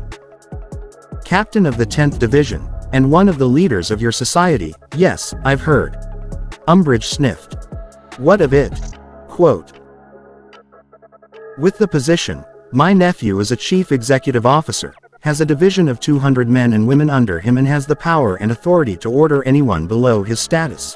He is a representative of the true power within our society, therefore, he does what he wishes and deems best. A higher position than you can ever grow to be in your society, I'm afraid. Urahara countered with all politeness despite a mocking grin on his lips as he lowered his fan. So going to me about having the authority to seal off his abilities. Do not bother. For even Father does not have that authority too easily. Surely there could be something done to withhold his Eastern magic. They pretended not to hear the grit in her teeth. Well, aren't you already doing a fantastic job of that in your classroom for the Western aspect, Professor Umbridge? Or the sharp breath? Uncle. Toshiro spoke up as he stood in front of Umbridge, his teal orbs icy as they glanced at the flabbergasted witch, the other three professors watching closely. Professor Umbridge may be a bit overly zealous in her methodology, but she is not wrong in that something may have been unpredictable to occur. My apologies, Professor, but you must understand that to seal and withhold my magic is an offensive move toward our people and a direct insult to one of my standing. Perhaps, we can absolve this by other means. Quote. Other means. Umbridge smiled forcefully, as if she were holding back the urge to run a spell through Urahara, who grinned. The two Shinigami were only a lot better in holding back that urge. Yes. I shall request my grandfather to issue something to satisfy your request, Professor Umbridge. Toshiro nodded as he rose an eyebrow. Will that suffice for you? Quote. The undersecretary of the ministry was silent for a moment before she knelt before the white-haired transfer. And with the surprise from all, she reached out and straightened his crinkled collar with a sickening grin as she spoke. Perhaps I have misunderstood you, Captain Hitsugaya. A prodigy and intellectual youth who was adverse in Western and Eastern magic, I had initially thought you with Mr. Potter's supporters. But it seems I was mistaken. Your praise is too much, Professor. Toshiro smiled back, his small grin eliciting chills and icy pinpricks down everyone's spines as gray and teal orbs met with a swift flicker, a small grin hidden behind a fan. I am in support of only myself and my society. And that's all there is to it. What a performance, Hitsu-chan. Urahara smiled as Toshiro scoffed, ripping open the buttoned collar, nearly snarling at the scent of the eyesore's perfume on him before correcting the blonde in his name. You almost fooled me too along with the order. You knew that was all a part of the plan, Urahara. Why else would you provoke umbrage like that? Toshiro shot back rhetorically as they were seated in the cavern that the captain had used to communicate with Soul Society, the uplink and the television back. Putting that aside, did you manage to create something to separate the Horcrux from Potter? Quote. The scientist Shinigami hid his slate-gray orbs under his bucket hat before speaking, his voice low. After studying the slivers of the soul, it was not that difficult to remove them from the objects, but from a living soul, that issues a problem. Toshiro rose an eyebrow, fingering his wand. How so? Quote. It all has to do with the creation of the Horcrux. Urahara nodded as he held up a book. Magic Most Evil. The soul is split open in the moment of which the wizard or witch commits murder, their spiritually charged soul with the addition of the adrenaline and release of destroying another soul, would effectively split it. And then, the destroyed soul remnants would shield the Horcrux into the object that they seal it within. But within living beings, it differs due to one thing. The transfer spoke with a narrow of teal eyes. The living beings have Reiatsu. So bright, Urahara praised, as his demeanor grew serious once more. Yes. Within the diadem, locket, and the cup, the Horcrux is only protected by low-leveled Reiatsus, most likely due to Voldemort had used anyone who was readily available, making destroying them and releasing the soul fragment from them relatively easy. But with Mr. Harry Potter, it is a bit more complex. The fact that his Reiatsu feels like a hollow going through hollowification and a plus that is in the midst of Konso, have something to do with it. Quote. Hollowification. Quote. Nodding, the Ice Captain recounted the events of the previous night of the prophecy in Potter's nightmare. This should clear the air then. The blonde scientist nodded as he gestured to the book once more. A Horcrux is meant to be sealed within an object, not a living being for obvious reasons, that the chance of death becomes astronomically higher. But there is another reason. The Horcrux is a soul, a fragment of one, but a soul nonetheless, and when placed into a body with one, they could function the same way you hid the Hogyoku in Kuchiki Rukia. Toshiro finished as the scientist nodded. With the fragment in them, the vessel's soul can take on similarities of the fragment and if powerful enough, can even alter the vessel's thoughts to a subpar version of mind control. And so, within the subconscious, unprotected by a Zanpakuto, Potter is subject to the Horcrux's influence, explaining the boy's nightmares. Master. I request that you summon and materialize us. Sephiroth spoke as the Ice Captain paused, eliciting a look from the scientist before the Ice Captain nodded. With a wave, the two ice dragons appeared on either side of the seated captain, knelt in respect as they greeted the scientist. Allow me to explain. Sephiroth bowed as he stood, his silvery white locks swaying in his ponytail. Potter's nightmares are most likely the result of legilimency, the act of magical navigating through the layers of a person's mind and sometimes, if the legilimens is powerful enough, control it. Through the Horcrux, Lord Voldemort may read Potter's mind but as far as to control, he has yet to get that far. A type of mind reading. Urahara noted as the Wand Guardian shook his head vehemently. No. Legilimency is far greater. It can be used wandlessly and nonverbally. If powerful enough, the legilimens would be able to detect if a person is lying, delve into their thoughts, emotions, and even memories. It is more of an invasion of the mind than anything else.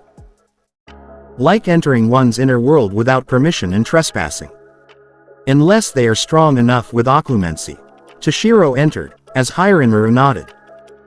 It is the opposite of legilimency, defending the mind against invaders. But as Shinigami with a realized Zanpakuto, I was assured that my inner world is fine, or so I thought. Oh. Urahara echoed as he rose an eyebrow at that.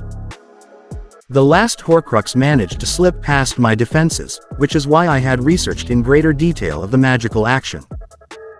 Never again will allow that thing to enter my inner world. Era. You make too many people concerned for you, Hitsu-chan. Urahara snickered as he glanced at the stiffened ice dragons, as much as it was a mere twitch of frowning lips. A small snort escaped the ice captain as the puff of breath descended, allowing the nickname to bypass his usual scolding just this once. Harry entered the classroom, empty of any occupants as class and dinner was over, having finally needed to separate himself from the others, who had their own schedules. Hermione with her endeavor for house elves, Ron with prefect duties, and Hitsugaya with his uncle arriving at Hogwarts. Everyone was so busy, while he on the other hand, had his hands tied by undoubtedly the most horrid professor in the history of this school. Knocking the door that separated him from the pink-covered professor, Harry heard an invitation, swinging open the door before he was assaulted by pink. So much pink. Never before had Harry seen so much of the color. The once sparse granite walls of Lupin's office was now painted a soft pink, metal frames holding up magically induced plates that displayed young kittens meowing innocently as his green eyes traveled the one over of the renovated office. There was 2 desks, one for the professor and the other adjacent to it, as if to serve as a secretary's seat, empty other than several sheets of blank parchment. Seated in her desk, Umbridge smiled widely, her cardigan over her shoulders as she settled a grandmotherly china teacup. Lace and pink tablecloths aligned everything, even the feminine lamps, as Harry stood stiffly in the pink storm of Umbridge's design. He was completely and utterly terrified. "Good evening, Mr. Potter." Umbridge smiled, breaking him from his fixation of the room as he was gestured to the other desk. "Sit." "Bloody hell, even the armchairs she has are pink," he thought as he seated himself on one of them, Umbridge speaking in her faux friendly voice. "You're going to be doing some lines for me today, Mr. Potter." Sighing softly, the 15-year-old reached for his bag, intent to pull out his writing utensils, when he was paused. "No. Not with your quill." Umbridge smiled wider. "You're going to be using a rather special one of mine." Standing, the professor set down a peculiar feathered pen. The feather was a darkened pink, again, attached to a sharpened tip of silver fastened securely by a thin bed of foam. "Now," Umbridge began as she faced the window of her office, as Harry picked up the quill. "I want you to write, 'I must not tell lies.'" "How many times?" he managed to state. The professor was silent for a moment. "Well, let's say for as long as it takes for the message to sink in." The ministry was really out for him. Harry thought when he realized something was missing and kind of required for him to complete his task. "You haven't given me any ink." "Oh, you won't need any." "What? How was he?" Harry thought quickly.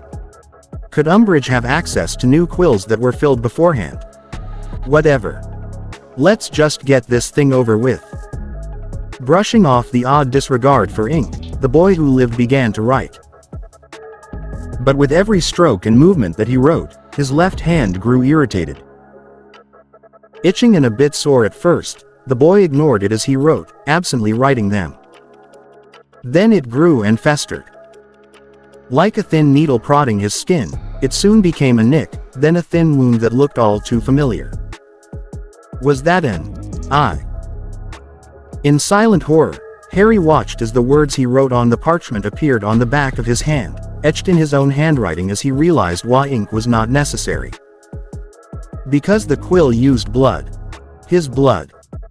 Looking at the quill, the boy found the defense against the dark arts professor turned to him, walking before him with a worried look on her face as she spoke, her sickly green orbs watery. "Yes?"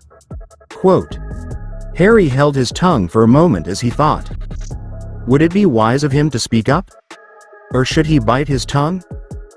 Deciding on the latter, he uttered out, his green orbs glaring and lips nearly pulled to a snarl. "Nothing." That's right. Umbridge praised with a whisper as she neared him, her toad-like face drawing nearer and nearer until their noses were a mere 6 inches away. Because you know. Deep down, you deserve to be punished. Don't you, Mr. Potter? Quote.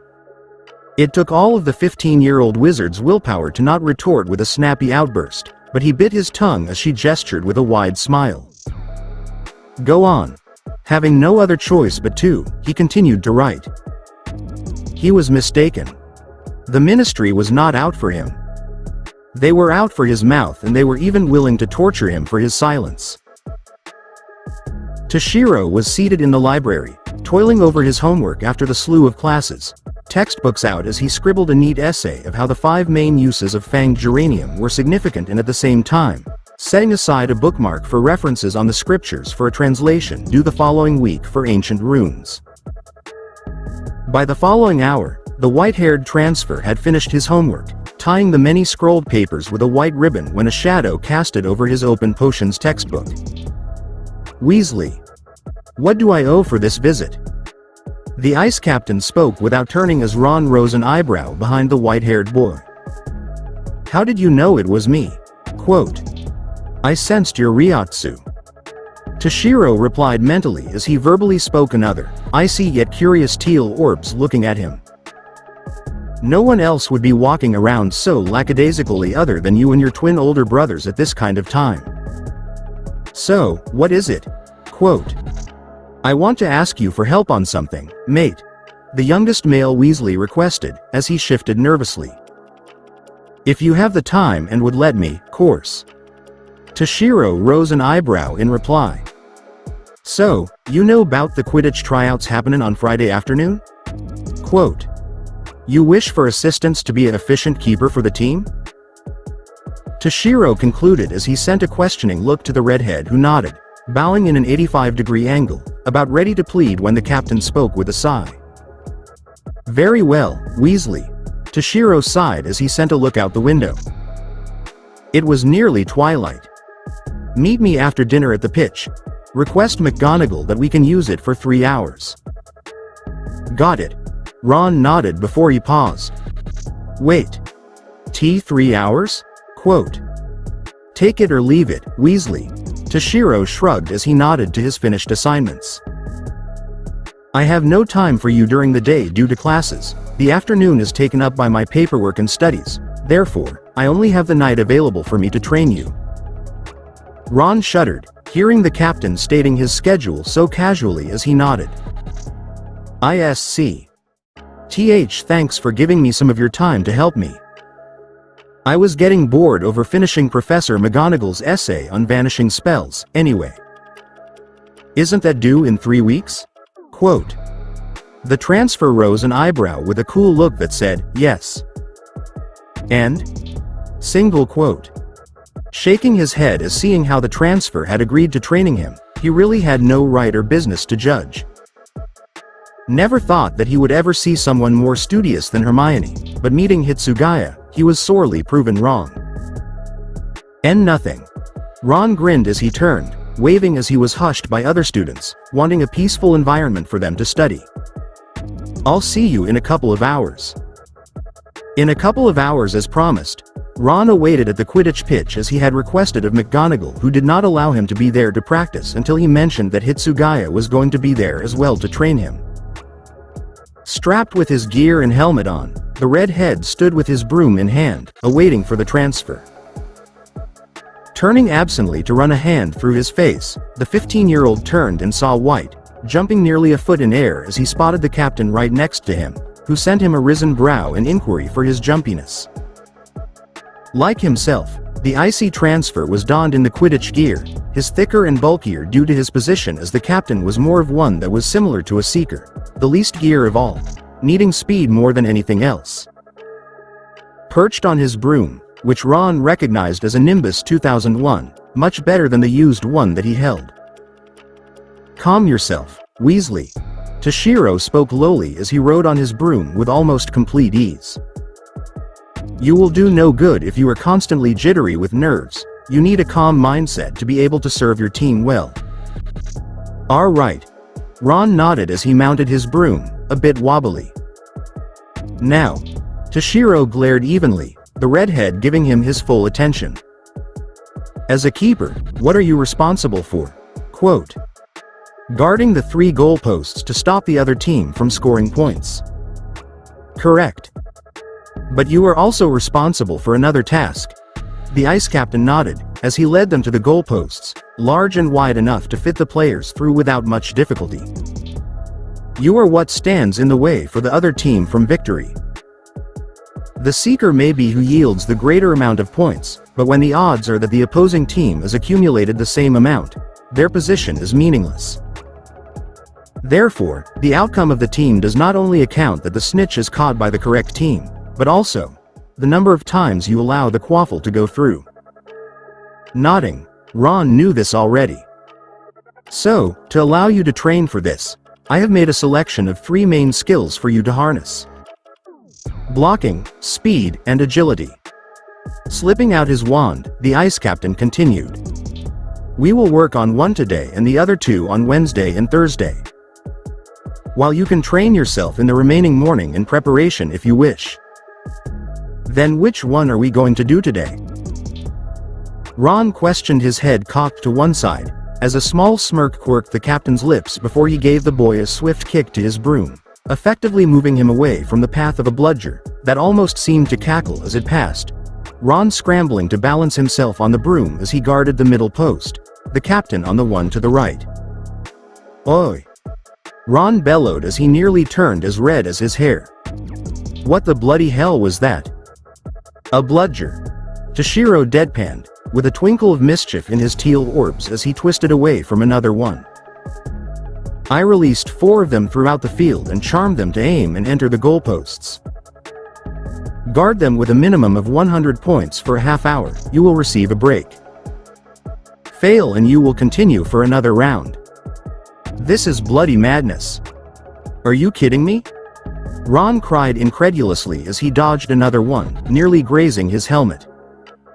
I could break something. Did you at least enchant them to not hit me?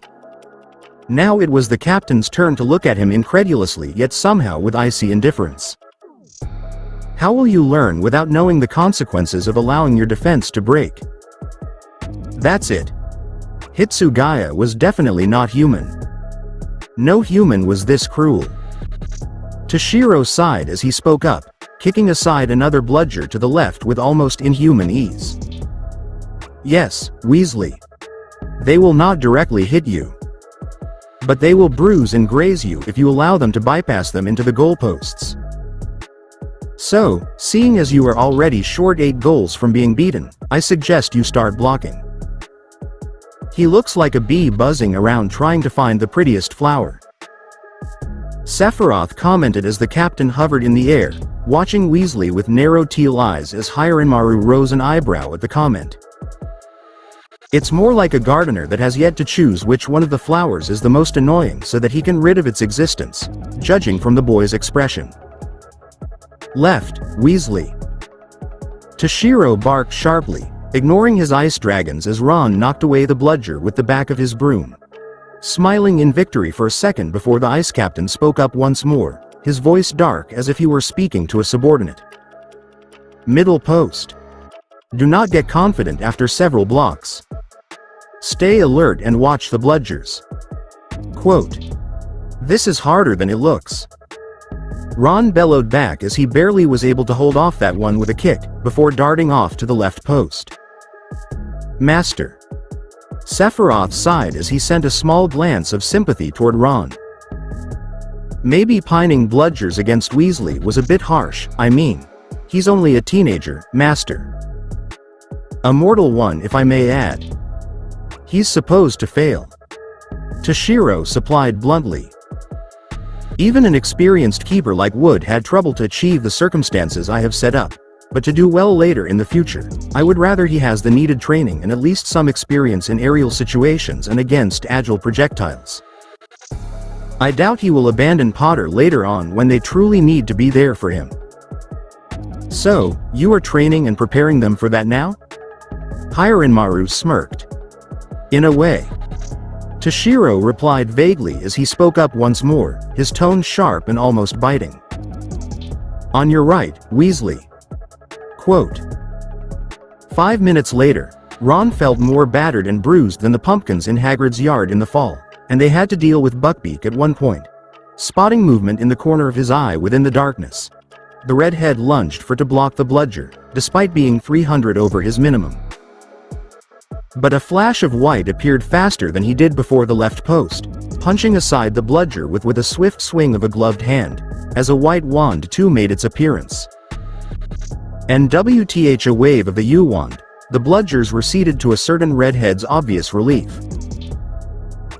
Breathing in large gulps of the precious night air, Ron laid sprawled on the pitch, covered in cold sweat as his broom and helmet abandoned beside him, finally opening his sky-blue eyes, catching sight of the captain who snapped his fingers, the chests containing the bludgers closing with a hard click before he turned to the living boy. Well done, Weasley. Toshiro stately icily, no different than how he spoke when he was scolding. You have blocked 8 and have allowed 19 of them to bypass you. You have done well. Done well? Exclamation mark. Ron sighed as he slumped himself over as he sat up. I shouldn't have even thought of trying to be the keeper. I can't even block right. How the hell am I going to get the position if I can't even do this right? Exclamation mark. Quote. If you are done wallowing in self-pity, listen to me, Weasley. Toshiro spoke darkly, his voice low as he narrowed his eyes at the boy who flinched at the glare. Wood asked me for the same training 2 years ago and he didn't do as well as you did, barely able to block 6 of them even with my instructions for the entire time. So, stop having so much negativity toward yourself. W. Wood, did worse than Emmy? Quote. Yes. The transfer repeated as the chests were sent off before the captain held up a hand. Now, hold still. I am going to heal your bruises. Wha? Ron blinked, before his eyes caught a glowing green. Yellow-green Keto danced in soft tendrils over the transfer's fingers before he directed them to the boy. As he watched the tendrils unhook themselves from the digits and latch onto himself, the warmth and soothing of the magic pooling into him, making his adrenaline and previously protesting muscles quiet. It was several minutes later that the feeling receded along with Hitsugaya's magic, making Ron feel a bit saddened, but he had no time to think about that. Weasley.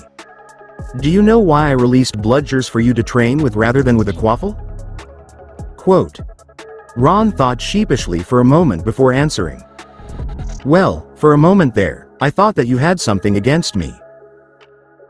If that were the case, Weasley, you wouldn't be sitting here alive. Toshiro deadpanned as Ron laughed nervously. That's funny, Gaia. Ron grinned as the captain sent a smirk. It's Hitsugaya. What's funny is that you think that I'm joking. Ron couldn't tell, and for some reason, that really terrified him. But jokes aside, Toshiro sighed as he pointed to the goalposts. Since you will need to guard for all 3 of those posts with 1 ball, in theory, if you watch the ball, you will defend well. But as a player, there are unpredictable circumstances you will be playing against, and so is why I decided to train you in this way. Nodding, the redhead blushed as deeply as his hair before he muttered something, too low for even the captain to hear clearly. Thank you, Hitsugaya. The ice captain snorted softly as he stood, holding out a hand to the boy, his icy tempests as cold as ever, but this time Ron saw a gleam of teasing in them for a second as the transfer spoke, his voice hinted with playful banter. Don't thank me yet. We still have tomorrow and Thursday to beat into you. Do you remember the pages that Professor Flitwick was referencing to today, Hitsugaya? Was the whispered question to the captain when he looked up from his paperwork, frowning at the strange report submitted by his subordinates in regards of hollow activity in the vicinity. Adjusting his scarf, Toshiro scribbled the page numbers before holding out the note to the girl in silence as she returned it with a mouthed gratitude. Returning to the report and noting to hear more of it later, Hitsugaya returned to his work, scanning over the papers when one caught his attention. Teal orbs became slitted into a dark narrow as the captain read the report, the pink handwriting of his lieutenant not irritating him for once, but rather it was the contents that him irked at the moment. Apparently, a small misunderstanding had occurred in his absence, that involved several of his unseated grunts in the 11th Divisions, and as a result of the squabble taking place at the 10th Division's courtyard, the damages were there. According to the report, the two divisions were to pay equally for the damages but were to punish their subordinates accordingly. Handing out punishments for their division members was his responsibility and one that he did not allow Matsumoto to substitute unless absolutely necessary. As per rules, no division had a hand in punishing members that were not of their division, even captains for that matter, as the best they could do was request one from their colleague. And within his division, the dynamics of the workings did not allow his strawberry blonde lieutenant to do that. Known for her kind and friendly disposition, Matsumoto was the lieutenant that was lazy and lax in her work but dependable as a friend and his executive officer. While she knew everyone's name and was in turn everyone's best friend, he was the superior above them, taking care of his division in the shadows and sternly issuing orders with indifference and efficiency. But that did not mean that he did not know his subordinates. No, the ice captain knew each and every one of their Rayotsus along with their names and positions. But shrouded in white, he was an enigma and a captain at that. He was not allowed to display any more care for his subordinates than he already did. I am going to have to call Soul Society for a bit. Hitsugaya grimaced as he read over the report once more. To issue their punishment and let Matsumoto oversee it. I cannot leave Hogwarts when I have just started the school year. Sighing, the captain resisted the urge to run a hand through his hair. Why does everything have to go to hell the minute school begins? The first week hasn't even ended yet and already, my subordinates decide to pick a fight with Zarakis. Perhaps it's due to the lack of you being present at the division. Hiranmaru inquired as he explained. You were absent for most of the year in your third year, and just 2 years later, you are now gone again for your 5th year. Not to mention the extended captain's meetings that concerned the Horcruxes during the 2-year gap. They know better than to start a fight to gain my attention. Yes, Master, we made sure of that. Hiranmaru smiled toothily. But that's exactly why they may have done it. Others gather to see a reward being given out but swarm all the quicker when a fight is breaking out, no. After all, we do lead a military unit. Sephiroth nodded with cheek. They bound to get antsy sooner or later. Speaking of getting antsy, you need to let out this excess Ryotsu, Master. Hiranmaru noted, eyeing the inner world. Your use of magic has sufficed for now, but after a while, it will build and become a burden to you. Especially you are hardly out of your Gigai now in Hogwarts. Before the captain could reply, a small tap broke him from his thoughts as he looked up to meet concerned brown orbs, glancing at his white knuckles in concern as he released the fist he did not know he was holding with a sigh. Running the hand over his face as he glanced at a small note, he opened it, reading the contents. Thank you, Hitsugaya. Was written first before another scrawl was added below it. Are you all right? Scripting a reply, the ice captain returned the favor. I'm fine. Just bad news from home is all. Nothing to be overly concerned about. I see. Granger wrote back. Then on another topic, did Flitwick mention that the reference pages had the answers we needed for the lesson today? The ice captain rose an eyebrow before he wrote a reply. If you had wanted the answers to the homework assigned to us, they are in the pages after the reference pages in the 3rd section.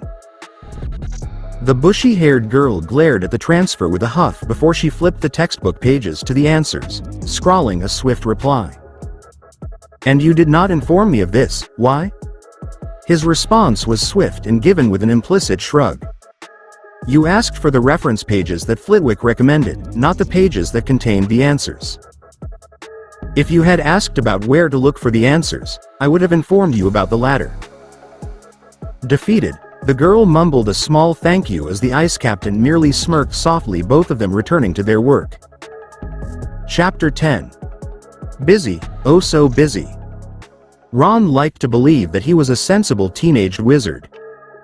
Sure, his best friend was Harry Potter, and they were nearly killed every of his stay at Hogwarts just because of that one reason, but other than that, pretty sensible. Therefore, the youngest male Weasley could help but question just a bit why it was necessary for him to bloody carry these sacks of grain. Where the bloody hell did Hitsugaya manage to get those anyway? On his back on his god-forsaken broom, that he swore that was ready to split in half because of the weight, and avoid his twin brothers going after him? How the white-haired transfer had been able to string his brothers, the twins at that, to chase after him was beyond the younger redhead, as the shortest captain had merely shown a wooden chest with an enlarged W on it to the two, and the troublesome two became scarily cooperative. Weasley, your objective is to avoid being captured by your older siblings, Hitsugaya explained to Ron, as he revealed small case that contained small red beads. These are red paintballs that the twins can summon one at a time and aim for you. If you are hit more than 10 times, the same rules apply as they did yesterday and the previous day. And you too, the transfer turned to the now grinning brothers, eyes glimmering with promised mischief. If you manage to capture your brother in the first trial, I will withhold in informing the concerned parties of your circumstances, as long as you abide by my rules. Ron saw the same look that he saw in his brother's eyes when they first laid them on Zonko's joke shop in a simultaneous action. This is not as bad as we initially thought, Georgie? Quote. God help us all. Ron thought as he quickly revised that, his blue orbs registering that his half an hour had started and his brothers were in the Forbidden Forest, awaiting for his timely arrival. God, help me. Matsumoto, I am not going to Hogsmeade to buy you the latest trend in the West. Toshiro deadpanned in his tan Bluetooth, a hint of a growl in it as he eyed the near-empty case of paintballs. The first week has barely come to a close, and it would be idiotic for me to go to Hogsmeade already. But, Captain Tilda. The lieutenant drawled the last syllable as the ice captain resisted his urge to scold her, even though he knew he would probably be doing that anyway. Focus, Matsumoto. He ordered her sternly in night air, still clad in his school robes, having not bothered to don Quidditch garb for this training session. How has the clean-up for the misunderstanding going? Quote. Sir. The strawberry blonde saluted before giving her report, her voice clear and to the point. The repairs began this morning, and the subordinates that were responsible for the small conflict were punished as you have ordered, Taicho. They shall be released from the detention center in several weeks' time. And Zaraki's subordinates? Quote. They were encouraged for their impulsive and reckless fighting? The beauty tried, as she could hear the implied sigh in her captain's silence. You know what to do, Matsumoto. Toshiro sighed as she chirped an affirmative, as he ended the call with a click, resisting an urge to ran a hand through his hair in aggravation.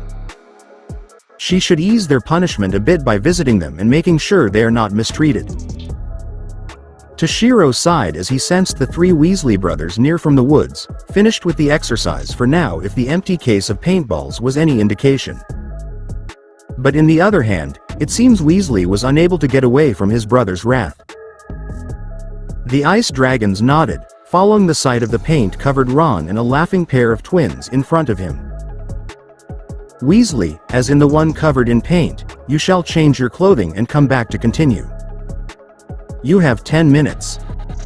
Ron knew better than to feign ignorance at the transfer's words as he bit back a frustrated sigh and heeded the orders, leaving his twin brothers who grinned at the captain, who looked at them with an even glare.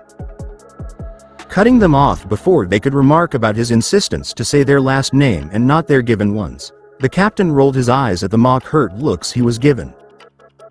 You two are predictable. Georgie and I take offense to that. Fred cried, his tone oozing with sarcasm. You're just too smart and observant, Gaia. That's right. George added, wiping a fake tear once Ron was out of earshot. Do you know how hard we have to work to get our joke shop ready?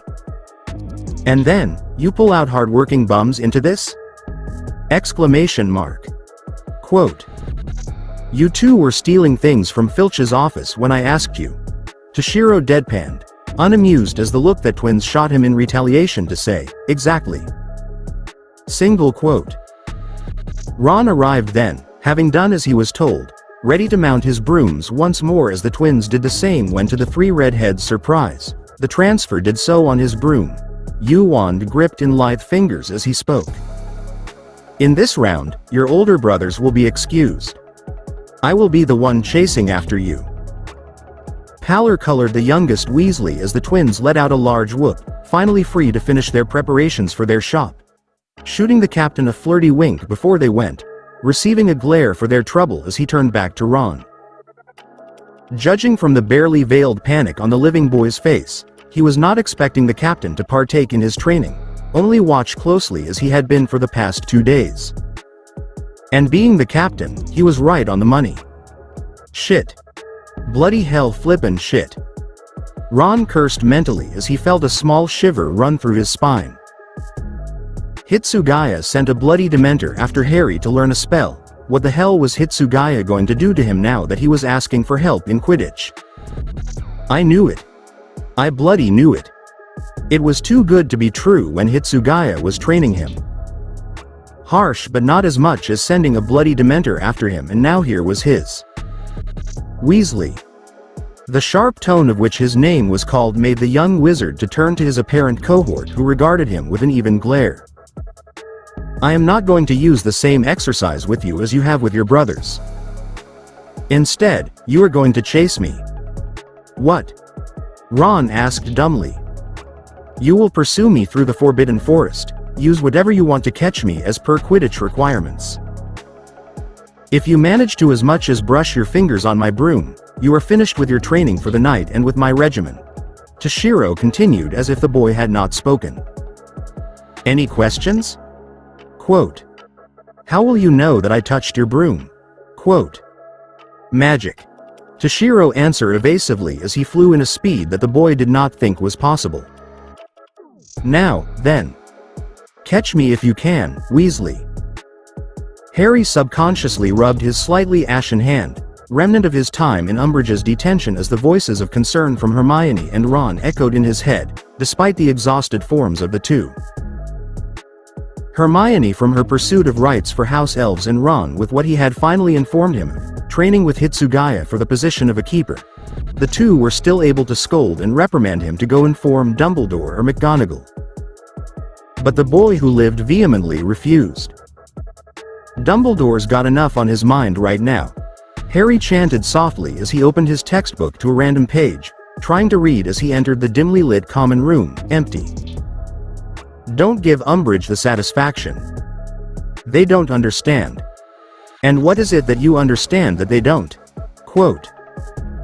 Jumping at the unexpected appearance, Harry looked up, startled as he relaxed at the sight of a freshly showered Hitsugaya, dressed in an ebony tee with a white dragon on the back, and comfortable navy blue shorts, a warm towel around his small shoulders. Hitsugaya. Harry breathed as the white-haired boy dried his wet locks quietly. What are you doing up at this hour? Quote. I can ask you the same question. Toshiro retorted evenly, as he looked at the living boy with an expectant glare. So, I presume that Weasley and Granger have picked up what Umbridge has been doing to you in detention. Quote. How the hell do you know? Harry started as the captain sent him a look that said that, you should be used to me knowing these things by now, but nonetheless obliged the boy. Magic leaves residual indications of its work, no matter how subtle. Potter. Toshiro explained as he gestured to the grayed patch of skin on the boy's hand. And Umbridge was not exactly trying to be quiet with her punishments in detention. She is trying to demoralize you, and the effects of her actions are foolhardy. How is making me write standards in my blood not demoralizing? Quote. Try this. Hitsugaya offered as he lowered the towel to reveal his damp yet still gravity-defying snowy locks. What did you feel in there? As you were writing the standards? Quote. Harry hesitated. I don't know. Anger? Quote. And rightly so, as you would probably feel wronged and that what you had to say was not being heard, correct? Quote. Harry supplied a nod. That is exactly it, Potter. Hitsugaya nodded as he pointed to the fireplace in front of him. The fire of your anger festers and grows if someone is treated with misconduct, and once pushed enough to an edge, they have created a seed with reason to oppose them and shortly, with enough resources, even be a threat. If you wish to cut aside and demoralize your enemy, torture is never the method to do so. Then, what is it that Umbridge is doing? Quote. She's but a mere pawn to what the Ministry of Magic wishes, Potter, Hitsugaya corrected. By severely cutting off our education and torturing you, she is stripping Dumbledore of his army. Army? Harry repeated with complete bewilderment. But that's complete hogwash. Quote. Is it? Toshiro challenged. Fudge believes that Dumbledore is taking his place, and when you face an enemy, you use any and everything you can to not allow them to be victorious against you. And as a headmaster and with his reputation, Dumbledore has all the resources to oppose him if he wished. He has a group of impressionable children in an isolated place, who will support him before the Ministry of Magic, and that is what scares Fudge. Having no words to retort, the boy who lived fumed for a moment as the captain allowed the boy his moment of frustration, before throwing aside his towel over a shoulder, locks nearly dried. But what is it that you understand that they do not? Toshiro repeated, his teal gaze unchallenging but stern all the same. Sighing, the boy contemplated his words for a moment. I can't allow others to help me anymore. They have their own burdens and problems that I can't be dependent on them all time, Harry said finally, shame and uncertainty coloring his voice as a small upturn of a normally frowning lip caught the boy's attention, turning to the transfer to find to his shock a smile on the captain's usual smirk before it was replaced just as quickly. What? Harry challenged weakly. You are doing the same thing I did, Potter, Hitsugaya revealed as his teal orbs turned wistful. I had thought that if I pushed everyone aside, they wouldn't get hurt and that they wouldn't be burdened with me. But I was wrong as you are, Potter. It is not weak to acknowledge help from others, it is strong to ask for help when you need it. And if you wish to help and not burden others, then train yourself and ask others to teach you. Do not make the same mistakes as I have and push others aside. The white-haired captain smirked as he made his way to the dormitory, green orbs trailing after him. Because in the end, you end up being the weakest one, with no one by your side. And with that the ice captain turned in for the night. Well, as far as the living knew. They decide to come now. Toshiro thought flatly, unamused as his clone shot a Keto spell at the hollow outside the barrier of Hogwarts on Friday afternoon. When I have Muggle studies and ancient runes to attend at the same time, they come and decide to invade Hogwarts now. Translating the last rune on his scroll, the ice captain ignored the glances of confusion from his professor and cohorts alike as they failed to veil looks of awe at his Bluetooth curiously, never hearing of such a device before as they were wizards. The 12th Division grunt on the other side whispered the number and the level of the hollows that appeared, which relayed the same to the clone, as he was informed of the circumstance of the captain being a bit preoccupied to answer. Way of destruction. No. 32. Yellow fire flash. The clone incanted as the captain pulled out his time turner, ridding of all the hollows in the vicinity with the Keto spell, the original receiving confirmation before he flipped the gold hourglass once as he dispelled the clone. Shunpoing to the main hall of the floor before anyone could see him, the captain ignored the chatter and miscellaneous conversations below him from the previous hour, appearing at the Muggle Studies classroom, as he pulled out the Bluetooth with a sigh, returning it to his robe pocket. If this week is an indication of how the rest of the year is going to be like, I am leaving. Toshiro growled internally as he felt a migraine grow within the constraints of his mind. Voldemort in this world, be damned. Master. Perhaps you should speak to the headmaster of canceling several of your classes? Hiranmaru suggested, his voice not too overly concerned. This is rather much, even for a workaholic like you. I am not a workaholic. The white-haired child sniffed. We beg to differ. Sephiroth added blandly. Records of doing paperwork and running the division greatly weigh to about 50% of your time. Training for keeping Ryotsu in check and to be ready at all times is 40%, and now that Hogwarts has been added, that takes up the remaining 10. And leaving the non-existent time that you give yourself to rest being nearly next to none. So, basically, all you do is work yourself to death. The Elder Dragon summed up as the captain held back a groan, defeated. Which is ironic, since you are already dead. Then what do you two think I should be doing? Toshiro retorted grumpily. Putting all of this aside with a flick of the wrist? Not at all. SapphireMoons answered evenly as his master wrote several other reports, another ear listening to the professor's lecture.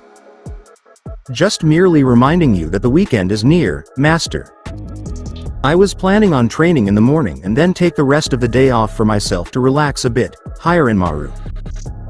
Toshiro assured as he paused for a moment in his reports. I won't work myself too much. Thank you for your concern, both of you. Just reminding you who else is in your head, other than your own voice. Sephiroth replied cheekily as Toshiro felt a small smirk color his lips at the remark. It's not like I can ever forget.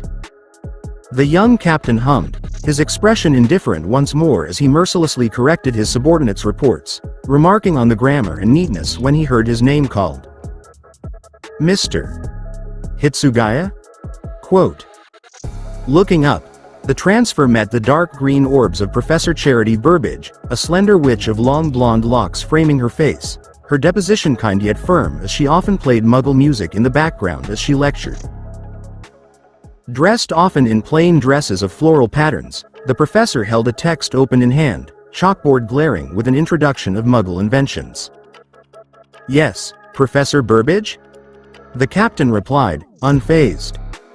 Can you answer me as to what electricity is? Quote. It is an energy source that Muggles use for everyday uses, and through the use of technological advancements and inventions courtesy of Thomas Edison and Benjamin Franklin, it is a common sight among Muggles. Correct, Mr. Hitsugaya. 10 points for your house. Burbage rewarded with a small smile as the captain merely nodded, resuming his paperwork as she did the same with her lecture. Now as Mr. Hitsugaya has supplied for us, electricity is teacher's pet. Sephiroth teased as the captain merely rose an eyebrow in response, SapphireMoons amused as they continued through the day. To which eventually ended much to the captain's relief as he pulled the drapes of his bed for privacy as he changed out of the school robes. Exchanging the robes for a heavy brown shirt and ebony cargo shorts with dulled silver suspenders clipped as they dangled at the knees, the captain added a teal ribbon for color at his collar. Tying a short ebony cloak over his shoulders, the white-haired transfer decided to forego the ebony top hat that Matsumoto generously given, shoved into his suitcase despite his protests, along with the rest of his wardrobe. Shoes tied with a snap of his fingers, the captain appeared in the cavern, screen and speakers on as the meeting came to a silence at his arrival. Hitsugaya Taicho. The head captain greeted as the ice captain nodded. Good of you to join us. My apologies, Toshiro replied icily. Overuse of the time turner is not recommended over the course of a single hour. Your update, Hitsugaya Taicho. The leader of the Gote 13 nodded, accepting his only captain's absence. The Ministry of Magic is under our control, as I have informed the Mod Soul to allow Umbridge's requests and growth in power to continue as of now, while recording her crimes with evidence to supply. Toshiro began as he recounted several events of importance as to what was discovered between the Horcrux that was Harry Potter and a method to remove it, preferably without killing the boy. Just kill the shrimp. Zaraki grinned as he shrugged. If his soul is sent to Soul Society too, then tough luck. What part of Last Resort plan do you not understand, you oaf? Kuretsuchi cut in as he snorted at the violent captain's suggestion. Allow me to run several tests and come to Hogwarts, I will have a cure for the boy in no time. Even give him a few improvements to his inferior form as Hitsugaya Taicho has informed us of. As slow as he is, Kuretsuchi, I don't think a lobotomy on their savior is going to help Hitsugaya with the British. Kiraku chuckled as the ice captain sent a look at the pink-clad Shinigami. That is true. Soifan nodded before she glared, her gray orbs narrow. But the boy is not our priority. The soul fragment is. In any case. The head captain cut in, silencing any more commentary with a slam of his cane. The issue of severing the soul fragment from Harry Potter is an unfortunate consequence. However, Hitsugaya Taicho, by the time the other soul fragments have been located and destroyed, if the soul fragment is not separated from the boy, you are to eliminate him by any means necessary along with Voldemort to ensure the safety of Soul Society. Head bowed and teal orbs cold, the ice captain accepted the order when another topic was addressed, surprising the other 12 captains present. According to Urahara Kazuki's reports, Hitsugaya Taicho, Dolores Umbridge has requested a device to seal your Eastern magic. The head captain announced as all of the captains blinked at the news before their reactions broke their composure. From the head captain with an amused twitch of his beard and with the echoing of Zaraki's laughter barking in the background, the ice captain sported a small twitch himself at the edge of his lips, similar to Soifan and Byakuya as all of their orbs seemed to glow with a twinkle of mischief. And I believe that it would be rude for us to not conform to our Western counterparts, Hitsugaya Taicho. Yes, sir. Pardon me, Professor, but what exactly are you insinuating? Quote.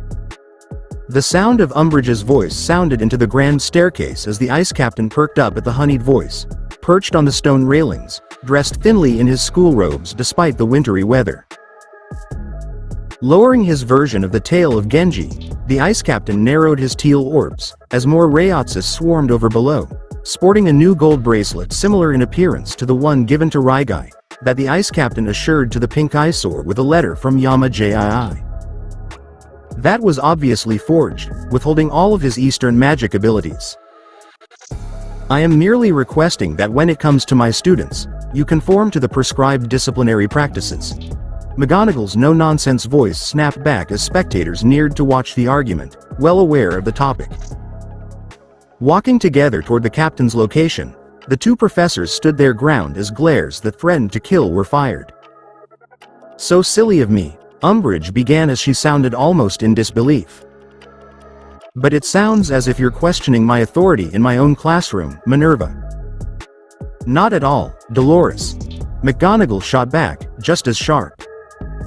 Merely your medieval methods. I am sorry, dear. Umbridge replied, not lining up to her words at all as she breathed deeply as if to steel herself. But to question my practices is to question the ministry, and by extension, the minister himself. I am a tolerant woman, the pink eyesore continued as the ice captain rose an eyebrow at the sentence. As fond as I am of fire, is about as tolerant you are, Umbridge. But the one thing I will not stand for is disloyalty. Taken back by the reason, the Transfiguration professor did not know whether to scoff or sneer at the statement, but otherwise allowed herself a moment to collect. Disloyalty. But before the professor could, the eyesore took to the initiative. Things at Hogwarts are far worse than I feared. Cornelius will want to take immediate action. If he were still of this world, Umbridge. Toshiro thought as he bookmarked his book. But I will allow you to do as you wish for now, you eyesore. Grow and feed your pinkish existence with as much power as you want, and then, watch as I take it all away from you before your very eyes, Umbridge. Have your fun. For now.